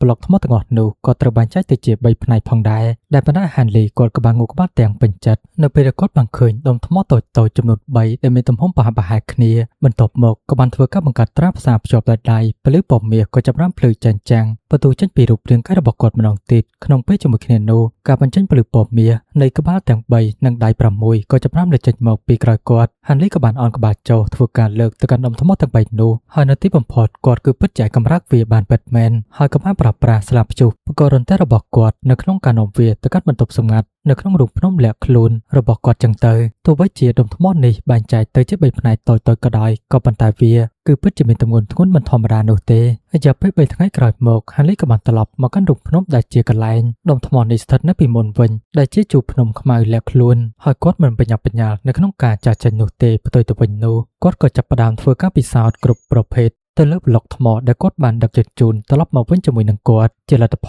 លក៏បានរកឃើញថាក្រៅពីការពិតដែលវាគឺពិតជារឹងខ្លាំងនោះការផ្សារភ្ជាប់ដុំថ្មដោយតកវិវាដោយផ្នែកបន្ទោលនិងការច្រោះវាដោយឈារៈទាំងអស់សុទ្ធសឹងតែបង្ហាញថាគ្មានប្រសិទ្ធភាពទាំងស្រុងលើពីនេះទៅទៀតក្រៅពីអណ្ដាតភ្លើងឋានស៊ូដែលលេតបៈវិញ្ញាណរបស់គាត់នោះគ្មានអណ្ដាតភ្លើងផ្សេងទៀតដែលគាត់អាចរំលែកទៅកាន់ដុំថ្មនេះបានតទៅសោះជាការពិតណាស់ឥទ្ធិពលនៃអណ្ដាតភ្លើងឋានស៊ូលេតបៈវិញ្ញាណមានទៅលើដុំថ្មក៏តិចតួចផងដែរឥទ្ធិពលរបស់វានោះហើយដូច្នេះហានលីក៏បានគិតនៅគំនិតមួយភ្លាមៗហើយក៏បានធ្វើការសម្រេចចិត្តត្រួតពិនិត្យទៅកាន់សត្វកន្លែងលេបមាសរបស់គាត់នៅក្នុងខ្សែដៃបន្ទុកវិញ្ញាណដែលបានស៊ីសម្ភារៈនេះនៅពេលនោះគាត់ក៏បានជួបទៅនឹងទិដ្ឋភាពដ៏គូភ្ញាក់ផ្អើលយ៉ាងខ្លាំងមួយសត្វកន្លែងលេបមាសពេញវ័យទាំងអស់ដែលបានធ្លាក់ចូលទៅក្នុងស្ថានភាពសង្ងំលំលក់ហាបរិជាពួកវារៀបនឹងធ្វើការវិវត្តម្ដងទៀតសត្វកន្លែងទាំងអស់នេះមានភាពចាស់ទុំពេញលេញរួចទៅហើយដូច្នេះបើសិនបើពួកវាវិវត្តម្ដងទៀតនោះវាគឺជាការផ្លាស់ប្ដូរសែនតែមួយគត់បន្ទាប់ពីពិចារណាទៅលើបញ្ហានេះអស់រយៈពេលកន្លះថ្ងៃហានលីក៏បានសម្រេចចិត្តតើសត្វកន្លែងលេបមាសនឹងផ្លាស់ប្ដូរអ្វីខ្លះទៅបន្ទាប់ពីការវិវត្តរបស់វានោះមុនពេលធ្វើការសម្រេចចុងក្រោយហើយរយៈពេល2ថ្ងៃទៀតក៏បានកន្លងផុតទៅយ៉ាងលឿននៅថ្ងៃទី3គឺជាថ្ងៃទី7ចាប់តាំងពីហានលីបានធ្វើកិច្ចព្រមព្រៀងជាមួយនឹងសារៈក្បាលគោព្រឹកព្រលឹមឡើងមិនត្រឹមតែសារៈទាំងពីរនោះមកដល់ខាងក្រៅរូងភ្នំរបស់គាត់នោះទេសូម្បីតែសត្វស្វាមាសនិងជ្រូកព្រៃដ៏ធំសម្បើមមួយក៏បានបង្ហាញខ្លួនជាមួយនឹងពួកវាផងដែរសារៈទាំងអស់នេះកំពុងតែសម្លឹងមើលពលឺពណ៌ខៀវស្ងាត់នៅខាងក្រៅរូងភ្នំរបស់ហានលីដែលការភ័យខ្លាចក្នុងខ្សែភ្នែករបស់ពួកវាហើយពួកវាគឺពិតជាមិនហ៊ានបញ្ចេញសំឡេងសូម្បីតែបន្តិចដើម្បីប្រកាសថាពួកវាមកដល់ឡើយគឺបានត្រឹមតែរងចាំយ៉ាងស្ងៀមស្ងាត់ខាងក្រៅរូងភ្នំរបស់ហានលីដើម្បីជួបគាត់តែប៉ុណ្ណោះបន្ទាប់ពីជិតថ្ងៃត្រង់ទ្វារថ្មនៃបន្ទប់រូបភ្នំសម្ងាត់របស់ហានលីនេះក៏ចាប់ផ្ដើមបើកហើយបង្ហាញផ្លូវឆ្លងកាត់ពណ៌សភ្លឺចាំងចាំងមួយបន្ទាប់ពីនោះសម្លេងមួយក៏បានបន្លឺឡើងចេញពីច្រកខាងក្នុងមកប្រាប់ទៅកាន់សារៈទាំងអស់នេះឲ្យពួកគេចូលមកនៅពេលដែលសារៈបានចូលមកខាងក្នុងពួកគេក៏បានឃើញហានលីកំពុងតែអង្គុយនៅលើកៅអីថ្មមួយក្នុងសាលថ្មបុរាណមួយក្នុងរូងភ្នំរបស់គាត់នេះសម្លឹងទៅកាន់សារៈទាំង4ចំណែកហានលីមិនទាន់បាននិយាយអ្វីទៅកាន់ពួកវានោះទេក៏បានកវីដៃរបស់គាត់បន្តិចទៅលើផ្ទៃអាកាសវត្ថុដ៏ធំមួយក៏ចាប់ផ្ដើមលេចចេញមកធ្លាក់ចុះមកលើដីវាគឺជាក្បាលសត្វដង្កូវពណ៌ខៀវធំមួយចំណែកសារៈទាំង4នៅពេលដែលបានឃើញដូច្នេះក៏មានអារម្មណ៍ថាភ័យខ្លាចយ៉ាងខ្លាំងវាគឺជាក្បាលរបស់ព្រះម្ចាស់នៃពលឺកំណត់ទ្រព្យឥឡូវនេះខ្ញុំគឺបានសម្លាប់ទៅកាន់វាហើយកិច្ចព្រមព្រៀងរបស់ពួកឯងជាមួយនឹងគាត់នោះគឺគ្មានប្រសិទ្ធភាពបន្តទៀតនោះទេហើយនិយាយទៅគឺហានលីចង់សម្ដៅទៅកាន់កិច្ចព្រមព្រៀងរបស់សារៈទាំងអស់នឹងជាមួយនឹងព្រះម្ចាស់នៃពលឺកំណត់ទ្រព្យគឺលែងមានប្រសិទ្ធភាពបន្តទៀតដែរនេះក៏បញ្ជាក់ផងដែរថាពួកគេគឺពិតជាមានសេរីភាពចាប់ពីថ្ងៃនេះតទៅហើយហានលីក៏បានសួរអំពីកិច្ចព្រមព្រៀងរបស់គាត់ជាមួយនឹងពួកគេផងដែរតើពួកគេបានរករបស់របរដែលគាត់ត្រូវការបានហើយឬនៅចំណែកសត្វតូចក្បាលគោនោះវាគឺពិតជារកបានហើយនេះគឺជាប្រការពិតលោកឈើដែលរៀនច្បងត្រូវការបន្ទាប់ពីបានឃើញដូច្នេះហានលីក៏បានអាសាទៅកាន់ពួកវាគឺពិតជាល្អខ្លាំងណាស់ រួចហើយគាត់ក៏បានប្រើប្រាស់ធម្មពលរបស់គាត់ទាញរបស់នោះមកត្រួតពិនិត្យមើលបន្ទាប់ពីគាត់ធ្វើការបើកទៅកាន់គម្របប្រប់ត្បូងថ្មមកក្លិនក្របនៃផ្កាដតេតេញមួយក៏ចាប់ផ្ដើមបញ្ចេញមកភ្លាមប្រប់នេះគឺពោពេញដោយផ្កាពណ៌មាសរាងដូចកណ្ដឹងទំហំប៉ុនមេដៃហាក់បីដូចជាមានជាង100ដើមនៅពេលដែលបានធ្វើការត្រួតពិនិត្យឲ្យកាន់តែហ្មត់ចត់នោះគាត់ក៏បានរកឃើញថាកណ្ដឹងតូចៗទាំងអស់នោះកំពុងបញ្ចេញឈីវិញ្ញាណឈើក្រាស់ៗតាមពិតទៅពួកវាគឺជាផ្កាពណ៌មាសតូចៗដែលស្តៀងទៅនឹងរូបកណ្ដឹងមានផ្កាបន្លកឈើច្រើនណាស់ហើយហាក់បីដូចជាមានអាយុជាង1000ឆ្នាំនៅពេលដែលបានឃើញផ្កាទាំងអស់នោះសត្វស្វាដ៏ធំវាក៏បានបង្ហាញទឹកមុខពោពេញដោយការភ្ញាក់ផ្អើលផងដែរចំណែកហាន់លីគាត់ក៏បានសើចបន្តិចផ្កាបន្លកឈើឯងធ្លាប់ឃើញវាពីមុនមកមែនទេចុះសត្វលិតគ្រីស្តាល់ខូមាសនិងខ្សាច់គ្រុះមាសវិញសត្វតូចក្បាលគោនោះក៏បង្ហាញភាពរីករាយបន្តិចប៉ុន្តែវាក៏បាននិយាយទាំងស្ងប់ស្ងាត់ថាខ្ញុំខ្លាចថាវាមិនគ្រប់គ្រាន់ឡើយក៏ប៉ុន្តែផ្កា100ដើមនឹងមានលក្ខណៈសម្បត្តិគ្រប់គ្រាន់សម្រាប់ការដោះដូរជាមួយនឹងសត្វដង្កូវ10ក្បាលស្របតាមការព្រមព្រៀងរបស់យើងបន្ទាប់មកហាន់លីក៏បានធ្វើការបញ្ចេញនូវផ្កាបន្លកឈើជាច្រើនព្រមទាំងបកគលវាទៅកាន់សត្វអរិយទាំងអស់នោះហើយគាត់ក៏បានប្រាប់ទៅកាន់ពួកវាឲ្យយកសត្វលិចគ្រីស្តាល់ខូមាសនិងខ្សាច់ផ្កាថ្មចេញមកផងដែរដោយសារតែការភ្ញាក់ផ្អើលសាររៈទាំងអស់នោះក៏បានធ្វើការខ្សឹបខ្សៀវគ្នាទៅវិញទៅមកព្រមទាំងពិភាក្សាគ្នានៅពាក្យពី3ម៉ាត់នៅទីបំផុតសត្វតូចក្បាលគោពួកវាក៏បានយកគ្រីស្តាល់ទំហំប៉ុនកដាប់ដៃលើចេញមកចំណែកសត្វដទៃទៀតក៏បានយកផ្លែល្ពៅខ្មៅទំហំប៉ុនវត្តដៃចេញក្នុងមួយប្រពេចភ្នែកគ្រីស្តាល់ចំនួន15និងផ្លែល្ពៅខ្មៅចំនួន3ក៏បានលេចចេញមកនៅក្នុងសាលភ្នែករបស់ហាន់លីក៏ចាប់ផ្ដើមភ្លឺឡើងបន្តិចខណៈពេលដែលគាត់ត្រួតពិនិត្យមើលយ៉ាងប្រុងប្រយ័ត្នភ្លាមនោះគ្រីស្តាល់មួយក៏បានអណ្ដែតឡើងលោតចូលទៅក្នុងដៃរបស់គាត់បន្ទាប់ពីពិនិត្យមើលឲ្យបានហ្មត់ចត់គ្រីស្តាល់នេះគឺមានសភាពថ្លាហើយវាត្រូវបានបង្រួបយ៉ាងច្បាស់ពីសត្វល្អិតពណ៌សសុទ្ធមីគូអារម្មណ៍ខាងវិញ្ញាណដ៏ធំធេងរបស់គាត់បានប្រែក្លាយទៅជាខ្សែស្រឡាយរាប់ម្ដងភ្លាមព្រមទាំងជ្រាបចូលទៅក្នុងគ្រីស្តាល់នេះសតបពលឺពណ៌សមួយវាក៏បានលេចចេញមកពីផ្ទៃសត្វល្អិតគ្រីស្តាល់បន្ទាប់មកដំណក់ទឹកមាសមួយដំណក់ក៏បានលេចចេញមកពីមាត់របស់វាជ្រាបចូលទៅក្នុងខ្លួនពលឺក៏ចាប់ផ្ដើមភ្លឺចាញ់ចាំងចេញពីគ្រីស្តាល់បំពេញទៅកាន់ខ្យល់ដោយពលឺពណ៌មាសភ្លឺចាញ់ចាំងតែម្ដងចំណែកទឹកមុខរបស់ហាន់លីក៏មានការប្រែប្រួលបន្តិចខណៈពេលដែលគាត់ប្រាស់កម្លាំងទៅលើគ្រីស្តាល់នេះបង្ខំឲ្យមានសម្ពាធយ៉ាងខ្លាំងក្លាទៅពីលើវាចំណែករូបរាងរបស់គ្រីស្តាល់គ្រាន់តែភ្លឺផ្លឹមផ្លែតទៅដោយពន្លឺមិនរងការខូចខាតអ្វីនោះឡើយបន្ទាប់ពីពិនិត្យមើលឲ្យបានហ្មត់ចត់ទីបំផុតគាត់ក៏បានรู้ថាវាគឺពិតជាសត្វល្អិតគ្រីស្តាល់ខូមាសពិតប្រាកដមែនចំណែកសត្វតូចក្បាលគោនោះក៏បានប្រាប់ទៅកាន់រាជរបស់ហាន់លីកុំព្រួយបារម្ភអីទាំងអស់នេះសុទ្ធសឹងតែជារបស់ពិតហើយជាការពិតណាស់ពួកយើងគឺពិតជាមិនហ៊ានបោកបញ្ឆោតទៅកាន់រាជបងឡើយបន្ទាប់មកហាន់លីក៏បានធ្វើការត្រួតពិនិត្យទៅកាន់ខ្សាច់ថ្មមាសម្ដងវាគឺជាប្រភេទខ្សាច់ថ្មមាសនេះគឺពិតជាមានគុណភាពល្អពិតមែនជាមួយនឹងការបន្ថែមសត្វល្អិតគ្រីស្តាល់ចំនួន15គូប្រអប់ផ្កាបន្លកឈើ2នៅតែមានតម្លៃជាងក៏ប៉ុន្តែខ្ញុំនៅតែយល់ព្រមចំពោះការដរទាំងអស់នេះចំណែកសត្វអរិយទាំង4ក្បាលបន្ទាប់ពីបានឮពីសម្ដីរបស់ហាន់លីហើយពួកវាគឺពិតជាសប្បាយចិត្តអរគុណយ៉ាងខ្លាំងចំពោះហាន់លីដែលមិនក្បត់កិច្ចសន្យាទន្ទឹមនឹងនោះហាន់លីក៏បានធ្វើការបោះនៅប្រអប់2ទៅកាន់ពួកវាដោយមួយទៅកាន់សត្វតូចក្បាលគោហើយមួយទៀតទៅកាន់សត្វស្វាដ៏ធំសម្បើមមានរោមពណ៌សយ៉ាងប្រុងប្រយ័ត្នចំណែកគាត់ក៏បានធ្វើការប្រមូលយកគ្រីស្តាល់ខូមាសនិងផ្លែល្ពៅពណ៌ខ្មៅយកទៅទុកចឹងដែរបន្ទាប់ពីការដររបស់ពួកគេបានដោយជោគជ័យទីបំផុតសាររៈទាំងអស់នេះក៏បានចាក់ចេញពីរូងភ្នំរបស់ហាន់លីវិញពួកវាក៏បានហោះហើរចម្ងាយជាង500គីឡូម៉ែត្រមុនពេលបានឈប់ដល់ដង្ហើមវែងពោពេញទៅដោយការធូរស្រាលបន្ទាប់មកក៏ចាប់ផ្ដើមធ្វើការប្រមូលផ្ដុំគ្នាពិភាក្ស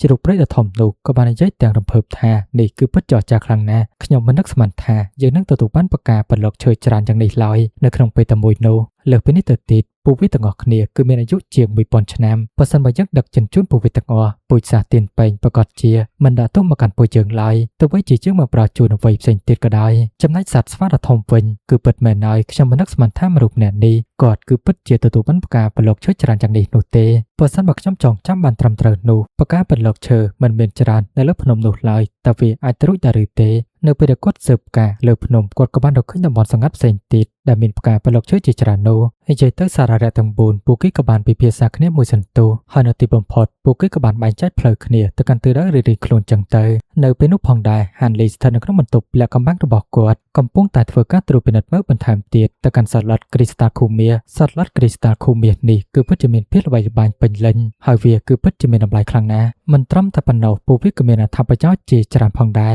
រគាត់គឺមិនត្រឹមតែអាចប្រើប្រាស់វាគឺជាគ្រឿងផ្សំចម្បងនៅក្នុងការជំរុញការដាំដុះរបស់គាត់ប៉ុណ្ណោះទេ ក៏ប៉ុន្តែវាក៏មានប្រសិទ្ធភាពនៅក្នុងការកែលម្អរូបរាងកាយបន្ទាប់ពីគិតមួយសន្ទុះបន្ថែមទៀត Hanley ក៏បានកវីដៃរបស់គាត់ហើយក៏បានធ្វើការបង្កើតគ្រីស្តាល់ពួនបន្ថែមទៀតនៅចំពោះមុខការបង្រួបបង្រួមប្រភពដើមនិងការព្យាករណ៍សិល្បៈអារ្យពិតគឺត្រូវការផលិតគ្រីស្តាល់ចំនួន10គូចំពោះគូនៅសេសសល់ចំនួន5គូនោះគាត់នឹងប្រើប្រាស់វាត្រង់ៗដើម្បីធ្វើការពង្រឹងទៅកាន់រូបរាងកាយរបស់គាត់លើពីនេះពួកវានឹងអាចជួយគាត់នៅក្នុងការទម្លុះឧបសគ្គនៅដំណាក់កាលពាក់កណ្ដាលនៃកម្រិតទី5បានហើយចំពោះការសម្រេចចិត្តរបស់គាត់នេះមិនមែនទើបតែសម្រេចចិត្តនោះទេគឺគាត់បានមានផែនការនេះអររយៈពេលជាច្រើនឆ្នាំកន្លងមកហើយដោយមិនស្ទើរ Hanley ក៏បានយកគ្រីស្តាល់នៅក្នុងដៃរបស់គាត់ក៏ហៅនៅពលិបពណ៌ខៀវស្ងាត់ជុំវិញវារួចហើយក៏ចាប់ផ្ដើមបិទភ្នែកនៅក្រោមការប្រើប្រាស់អំណាចខាងវិញ្ញាណគ្រីស្តាល់ដែលបង្កើតឡើងពីសាឡិត2ក្បាលវានៅតែស្ងៀមស្ងាត់បន្ទាប់មកក៏ចាប់ផ្ដើមញាប់ញ័រហើយហាមរបស់វាពួកវានីមួយៗនេះក៏បានបង្កើតទៅជាដំណក់ទឹកមាសមួយ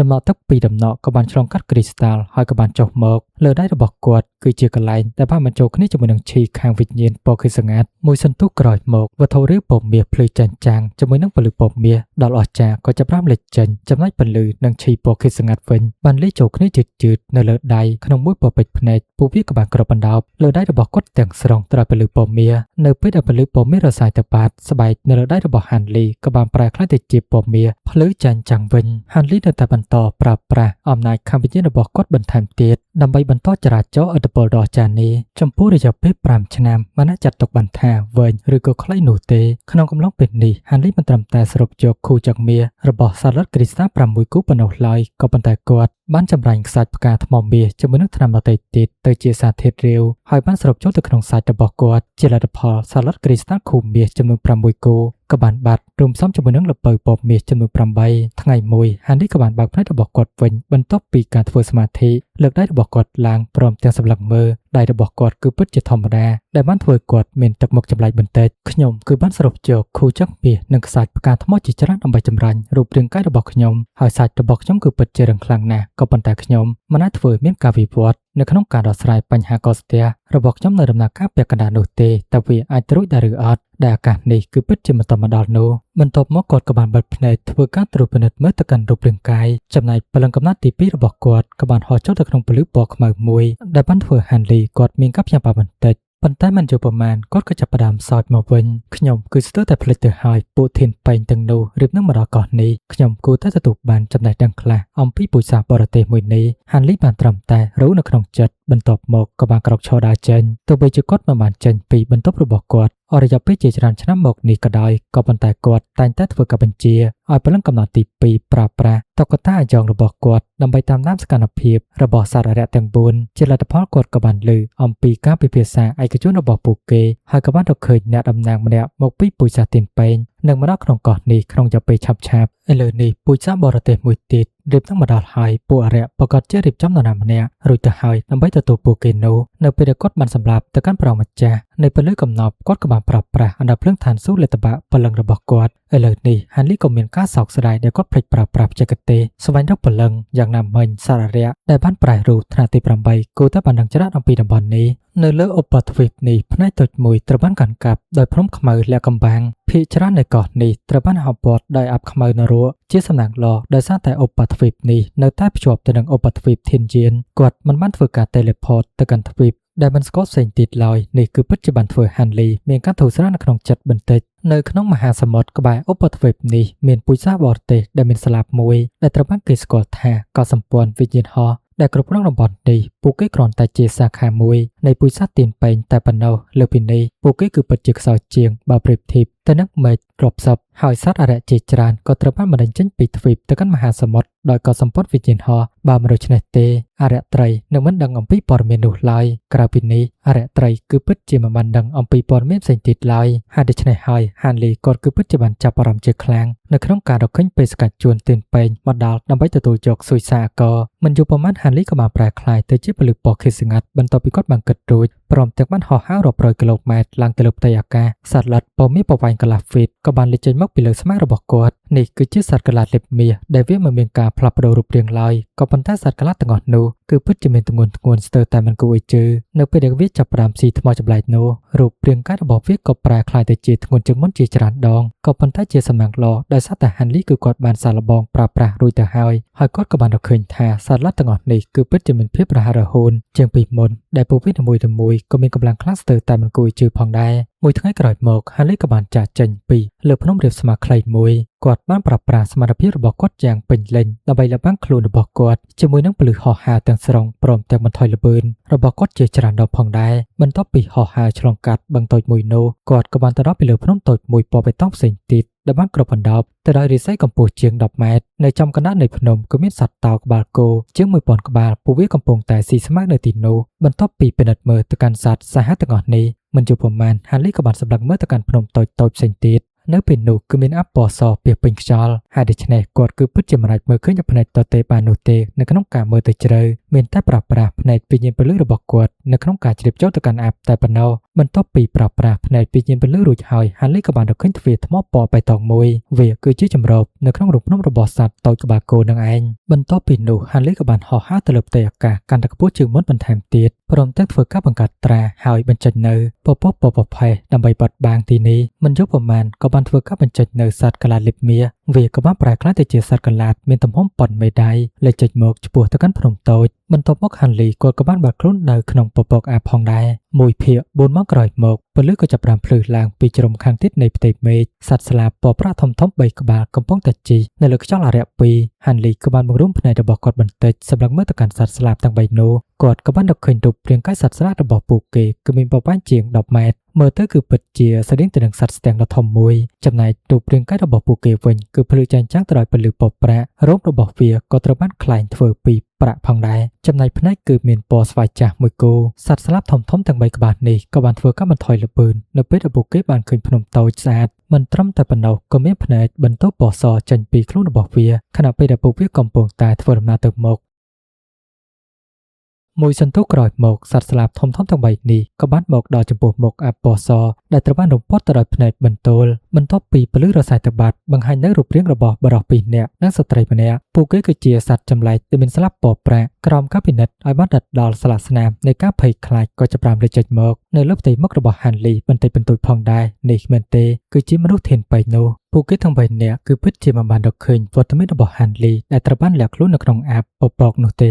េគ្រាន់តែពួកគេឈប់ចំពោះមុខភ្នំតូចមួយដោយស្ងៀមស្ងាត់តែប៉ុណ្ណោះមួយសន្ទុះក្រោយមកខ្យល់អារក្ស2ក៏បានមកដល់ចំពោះមុខពួកគេដែលបង្ហាញនូវរូបរាងជ្រូកព្រៃដ៏ធំមួយនិងពស់ថ្លាន់ក្បាល3ពស់ថ្លាន់នោះក៏បានធ្វើការញញឹមគ្រប់ទៅកាន់ពួកគេបន្តិចលោកម្ចាស់សុំគោរពនេះគឺជាសុយសាក៏សូមធ្វើការត្រួតពិនិត្យមើលចំណែកបរិសម្នាក់ដែលមានអាយុខ្ទង់30ឆ្នាំថាមិនចាំបាច់រំខានពេកនោះឡើយពួកយើងចង់ត្រឡប់ទៅវិញភ្លាមហើយដូច្នេះពួកយើងទទួលយកសុយសាក៏នេះហើយចំណែកសត្វតូចក្បាលគោនិងសត្វស្វាពណ៌មាសពួកវាក៏បានលេចចេញមកផងដែរក៏បានធ្វើការគ្រប់ទៅកាន់ពូជសាសធានពេញទាំង3នាក់នេះព្រមទាំងធ្វើការអញ្ជើញពួកគាត់ទាំង3នាក់ចូលទៅក្នុងវិមានរូបភ្នំរបស់ពួកគេដូចគ្នាដើម្បីជាការស្វាគមន៍ចឹងទៅនៅពេលនោះសត្វតូចក្បាលគោវាក៏បានញាប់ញ័រខ្លួនបន្តិចនិយាយទាំងការគ្រប់ទៅកាន់លោកម្ចាស់ចំពោះសុយសាក៏ភិជាច្រើនត្រូវបានរៀបចំរួចរាល់ទៅហើយក៏ប៉ុន្តែមានរបស់របរមួយចំនួនដែលបានផុតពូជពីលើកោះនេះហើយពួកយើងគឺពិតជាមិនអាចរកឃើញតតែសោះចំណែកពូជសាសធានពេញដែលជាបរិសុទ្ធចំណាស់ម្នាក់ក្នុងចំណោមពួកគេទាំង3នាក់ទឹកមុខរបស់គាត់ក៏ប្រែទៅជាសពសពូនបន្តិចឯងមិនបានរៀបចំវាទេឬ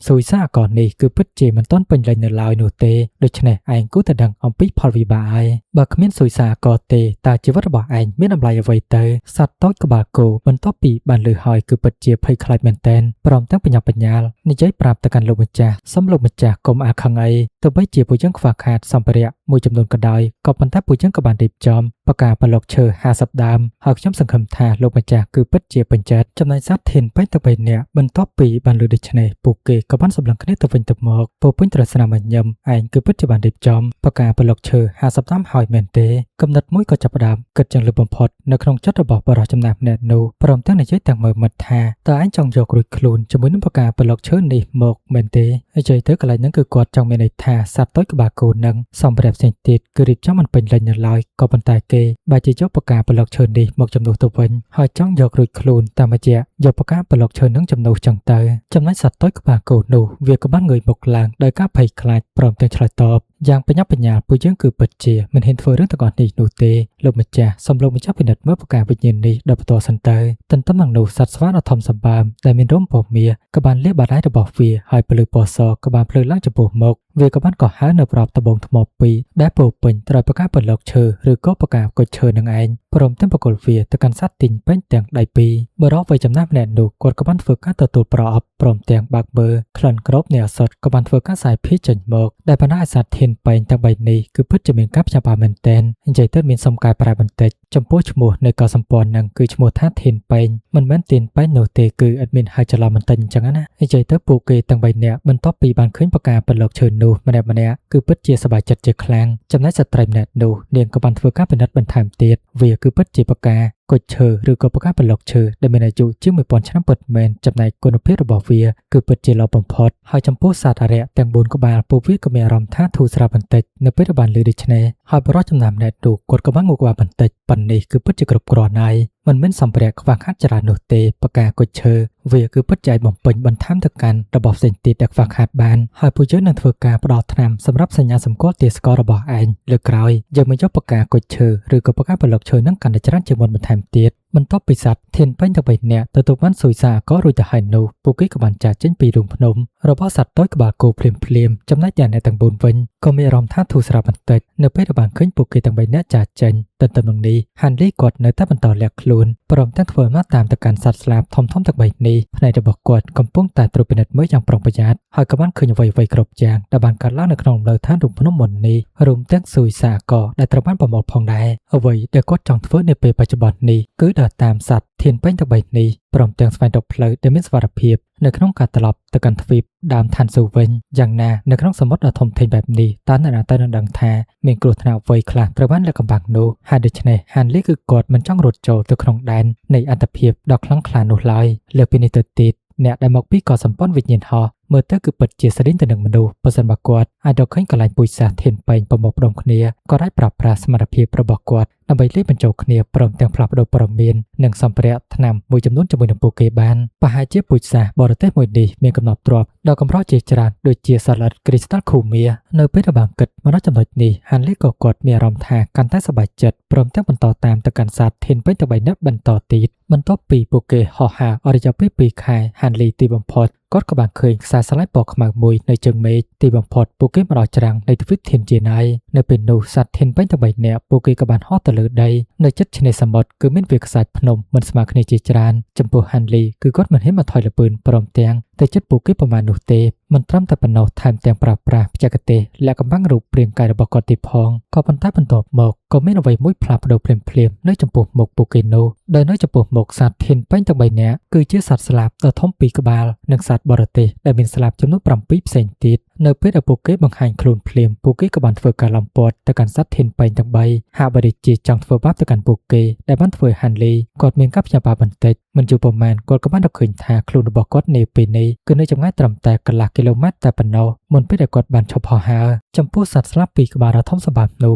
មើលទៅគឺពិតជាគួរភ័យខ្លាចណាស់វាមានកម្ពស់ជាង30ម៉ែត្រហើយក្នុងចំណោមទាំងពីរនេះមួយគឺជាសត្វខ្លែងឯមួយទៀតគឺជាសត្វខ្លាប៉ុន្តែរោមឥន្ធនូដែលបានគ្របបណ្ដប់ទៅលើរូបរាងកាយរបស់ពួកវាគឺពិតជាស្រស់ស្អាតចំពោះសត្វស្លាបទាំង8មើលទៅគឺពិតជាគួរភ័យខ្លាចផងដែរមិនត្រឹមតែស្លាបរបស់ពួកវាធំជាងសត្វធានពេញប៉ុណ្ណោះទេក៏ប៉ុន្តែស្លាបពណ៌ក្រហមរបស់ពួកវាហាក់បីដូចជាមិនធម្មតាប្រហែលឡើយក្នុងមួយពពេចភ្នែកសត្វធានពេញទាំង3ពួកវាក៏បានវិលត្រឡប់ទៅកាន់ទម្រង់មនុស្សរបស់ពួកគេវិញព្រមទាំងបង្ហាញនៅទឹកមុខក្រៀមក្រំនៅក្នុងនោះបរិយាចំណាស់ម្នាក់ក៏បានស្រែកខ្លាំងៗទៅកាន់បរិយាម្នាក់ទៀតដែលមានមេត្តាធំនៅក្នុងក្រុមដែលបានឡំពត់ទៅកាន់ពួកគេថាធានមីងតើនេះមានន័យយ៉ាងណាទៅដីនេះគឺស្ថិតនៅក្រោមការគ្រប់គ្រងរបស់ពូជសាសធានពេញហើយអ្វីបានជាពូជសាសឈីរងរបស់ឯងលេចមកនៅទីនេះព្រមទាំងបិទផ្លូវទៅកាន់ពួកយើងទៅវិញតើឯងគឺពិតជាមិនខ្លាចការរតនកម្មនៃច្បាប់ទាំង10ទេឬចំពោះបរិយាមេធំនោះគាត់គឺមានសម្លៀកបំពាក់ពណ៌ក្រហមក្បាលទំពេកចំណែករូបរាងកាយរបស់គាត់គឺពិតជារឹងមាំនៅពេលដែលបានលើដូច្នេះគាត់ក៏បានសើចបន្តិចហេមានអ្វីត្រូវខ្លាចពីច្បាប់ទាំង10ទៅចូលយករបស់របរដែលលោកមានចេញមកបើសិនបើមិនដូច្នេះទេពួកយើងប្រកាសជា មិនលើកលែងឲ្យឡើយក៏ប៉ុន្តែបើសិនបើលោកយករបស់ទាំងអស់នោះចេញមកពួកយើងគឺអាចដោះលែងពួកលោកបានដែលបានធ្វើឲ្យទឹកមុខរបស់បរិសុទ្ធចំណាស់គាត់ក៏មានការផ្លាស់ប្ដូរបន្តិចហើយក៏បានសួរទៅកាន់ពួកគេថារបស់អ្វីខ្លះទៅចំណែកបរិសុទ្ធមេធំក្បាលតំពេចនោះក៏បានសួរទៅកាន់បរិសុទ្ធចំណាស់បន្ថែមទៀតថាលបងហ្វេងសាវមិនចាំបាច់លាក់បាំងនោះទេខ្ញុំកំពុងនិយាយអំពីផ្កាគុជឈើឬក៏ផ្កាប្រឡុកឈើនឹងឯងរីឯបរិសុទ្ធចំណាស់គាត់ក៏បានព្យាយាមបដិសេធចឹងទៅរបស់ដ៏កម្របែបនេះតើវាអាចនៅជាមួយនឹងពួកយើងដោយរបៀបណាធានមីងតើឯងឈួតហើយមែនទេក៏ប៉ុន្តែបរិសុទ្ធមេធំធានមីងនោះគាត់ក៏បាននិយាយបន្ថែមទៀតព្រមទាំងសើចផងដែរវាមិនសំខាន់នោះទេបើលោកមិនទទួលស្គាល់ខ្ញុំនឹងរកវាដែលខ្លួនឯងពិតណាស់ខ្ញុំភ្លេចប្រាប់លោកទៅហើយប្រងម្ចាស់នៃពលិកំណប់ទ្រព្យដែលបានកាន់កាប់ឈាមពិតរបស់គុនពេញត្រូវបានសម្លាប់បន្ទាប់ពីគាត់ត្រូវបានលំពាត់ដោយសត្វសាហាវ3ក្បាលដែលចេញពីជម្រៅមហាសមុទ្រហើយក៏សម្ព័ន្ធវិញ្ញាណហោះក៏បានដកយកពូជសាសធានពេញចេញពីមេឃមួយនៅទាំង3នៅពេលដែលបានលើអំពីដំណឹងនេះគឺពិតជាមានការភ្ញាក់ផ្អើលបរិសុទ្ធម្នាក់ដែលជាបរិសុទ្ធវ័យក្មេងជាងគេក្នុងពូជសាសធានពេញទាំង3គាត់ក៏បាននិយាយគឺពិតជាមិនសមហេតុផលឡើយព្រះដ៏ពិសិដ្ឋគុនពេញគឺពិតជារកកិច្ចខ្លួនបានទោះបីជាគាត់មិនជាគូប្រកួតប្រជែងក៏ដោយតើសត្វសាហាវទាំង3ក្បាលនោះអាចបញ្ឈប់គាត់ដោយរបៀបណាទៅហើយជ័យទៅចំពោះបរិសុទ្ធមេធំក្បាលតំពេចគាត់គឺជាអ្នកវឹកហាត់កម្រិតទី5ដំណាក់កាលមធ្យមហើយដៃគូរបស់គាត់ផ្សេងទៀតគឺស្ថិតនៅក្នុងកម្រិតទី5ដំណាក់កាលដំបូងបន្ថែមពីលើសត្វស្លាបធំពីក្បាលផ្សេងទៀតកម្លាំងប្រយុទ្ធរបស់ពួកគេគឺពិតជាខ្លាំងជាងសត្វធានពេញទាំង3នាក់ទោះជាយ៉ាងណាក៏ដោយបើសិនបើសត្វធានពេញនោះពួកគេគ្រាន់តែផ្ដោតទៅលើការរកកិច្ចខ្លួនហើយដូច្នេះក៏សម្ព័ន្ធឈីរងទាំងប្រមាណនេះគឺពិតជាមិនអាចចាប់ក៏ដូចជាខាត់ទៅកាន់ពួកគេបានឡើយភ្លាមក៏សម្ព័ន្ធឈីរងផ្សេងទៀតក៏បានធ្វើការបង្វែរដៃរបស់ពួកគេត្រៀមខ្លួននៅក្នុងការប្រយុទ្ធហើយក៏បានធ្វើការបង្កើតនៅពលិពណ៌ខៀវស្ងាត់មួយចង្អុលទៅកាន់សត្វធានពេញទាំង3នាក់បង្កើតឲ្យមានសម្លេងផ្ទុះជាច្រើនដងហើយដល់ភ្លើងពណ៌ខៀវមួយក៏បានបាញ់ចេញមកបរិសុទ្ធចំណាស់នៅពេលដែលបានឃើញដូច្នេះគាត់ក៏បានដឹងថាគឺពិតជាមិនល្អនោះទេនេះគឺជាសីមាំងអន្តរៈឆាប់កិច្ចខ្លួនបានលឿនបំផុតចំណែកអ្នកទាំងពីរផ្សេងទៀតនៅពេលដែលបានលឿនដូច្នេះពួកគេក៏បានធ្វើការកិច្ចខ្លួនយ៉ាងលឿនទោះជាយ៉ាងណាក៏ដោយហាបរិជាយឺតពេលទៅហើយធម្មពលពលិពណ៌ខៀវស្ងាត់ជុំវិញនោះស្រាប់តែផ្ទុះឡើងប្រែក្លាយទៅជាសំណាញ់ពណ៌ខៀវធំក្នុងមួយប្រពេចភ្នែកសំណាញ់ក៏បានលាយបញ្ចូលគ្នាព្រមទាំងបិទចិត្តទៅកាន់ចន្លោះជាង1គីឡូម៉ែត្របង្កើតទៅជាទ្រង់យកដ៏ធំមួយឃុំឃាំងពួកគេទាំង3នាក់នៅពេលដែលបានឃើញដូច្នេះសត្វធានពេញទាំង3នាក់សម្បត្តិរបស់ពួកគេក៏បានប្រែក្លាយទៅជាស្លេកស្លាំងភ្លាមចំណែកបរិសុទ្ធក្បាលតំពេចមេត្មមនោះក៏បាននិយាយទាំងរីករាយថាទោះបីវាគឺជាសំណាញ់អន្តរៈថ្នាក់ទាបបំផុតក៏ដោយក៏ប៉ុន្តែនៅតែគ្រប់គ្រាន់ក្នុងការទប់ស្កាត់ទៅកាន់ពួកឯងទាំងអស់គ្នាលបងហ្វេងសាវតើលោកគឺពិតជាជឿជាក់ថាលោកនឹងអាចគេចផុតពីសំណាញ់នៅពេលដែលពួកយើងបានវិបហាពីគ្រប់ទិសទីមែនទេវាគឺជាការប្រសើរបំផុតនៅក្នុងការចោះចាញ់ស្ដាប់បង្គាប់នោះបើមិនដូច្នេះទេក៏មិនទៅខ្ញុំថាខូខើអីសោះក៏ប៉ុន្តែជាការពិតណាស់បរិសុទ្ធចំណាស់ហ្វេងសាវនេះគាត់ក៏បានធ្វើការប្រាប់ទៅកាន់ដៃគូរបស់គាត់ទាំងពីរនាក់ទៀតពួកយើងរួមកម្លាំងគ្នានៅក្នុងការទម្លុះទៅកាន់សំណាញ់អន្តរៈនេះឲ្យបានលឿនបំផុតបន្ទាប់មកពួកគេក៏បានលើកដៃឡើងផ្នែកបន្ទោក្រាស់ពីរក៏បានបញ្ចេញមកប៉ះទៅនឹងសំណាញ់ពណ៌ខៀវធំភ្លាមនោះបង្កើតឲ្យមានការផ្ទុះជាបន្តបន្ទាប់បន្លឺឡើងពីពេញផ្ទៃមេឃហើយសំណាញ់ពណ៌ខៀវស្ងាត់លាយឡំជាមួយនឹងពលិពណ៌ប្រាក់វាក៏បានប្រែក្លាយទៅជាព្រើបន្តិចបរិសុទ្ធក្បាលតំពេចនៅពេលដែលបានឃើញដូច្នេះគាត់គឺពិតជាខឹងសម្បាយ៉ាងខ្លាំងហើយក៏បានស្រែកបញ្ជាទៅកាន់កូនចៅរបស់គាត់ថាវាយប្រហារចំពោះសត្វនៃកសម្ព័ន្ធឈីរងផ្សេងទៀតពួកគេសិតសឹងតែជាអរិយប្រែប្រួលរូបរាងចឹងទៅនៅពេលនោះពួកគេក៏ចាប់ផ្ដើមវាយប្រហារព្រមគ្នាតែម្ដងបង្កើតទៅជាសត្វស្លាបអណ្ដាតភ្លើងជាលទ្ធផលក៏សម្ព័ន្ធធានពេញទាំង3នាក់ពួកគាត់គឺពិតជាមិនអាចបន្តការវាយប្រហាររបស់ពួកគេទៅកាន់សំណាញ់អន្តរៈបានបន្តទៀតឡើយហើយពួកគេក៏បានប្រែក្លាយទៅជាសត្វស្លាបពណ៌ប្រាក់ធំបញ្ចេញនៅផ្នែកបន្ទោលប្រឈមមុខទៅនឹងសត្រូវកំពុងតែវាយប្រហារចុះមកមួយសន្ទុះអណ្ដាតភ្លើងក៏បានឆាប់ឆេះហើយផ្នែកបន្ទោលក៏ចាប់ផ្ដើមបញ្ចេញមកយ៉ាងខ្លាំងខ្យល់នៅក្បែរនោះគឺពោពេញទៅដោយកម្ដៅក៏ដូចជាផ្សែងឆាប់ឆេះពីពេញផ្ទៃមេឃមានតែសត្វស្លាបក្បាល2ដ៏ធំសម្បើមតែប៉ុណ្ណោះដែលនៅស្ងៀមនៅនឹងកន្លែងចំណែកហាន់លីខណៈពេលដែលគាត់កំពុងតែត្រួតពិនិត្យសមរភូមិនៃការប្រយុទ្ធរបស់ពួកគេពីចម្ងាយនោះក៏បានដកដង្ហើមធំតិចហើយគាត់នៅពេលនេះមិនដឹងថាគូតែសើចឬក៏យំឡើយដោយសារតែនៅពេលនោះសំណាញ់អន្តរៈក៏បានធ្វើការលំពត់ទៅកាន់គាត់ដែរហើយដូច្នេះហើយបានជាគាត់មិនដឹងថាសើចឬក៏យំនឹងឯងក៏ប៉ុន្តែមកដល់ចំណុចនេះសាច់រឿងរបស់យើងក៏ត្រូវបានកាត់បញ្ចប់សូមអធិស្ឋានចំពោះកំហុសខុសឆ្គងដែលបានកើតឡើងនៅត្រង់ចំណុចណាមួយយើងនឹងវិលត្រឡប់មកជួបគ្នាសារជាថ្មីម្ដងទៀតនៅវីដេអូបន្ទាប់ហើយនៅពេលនេះ admin bye bye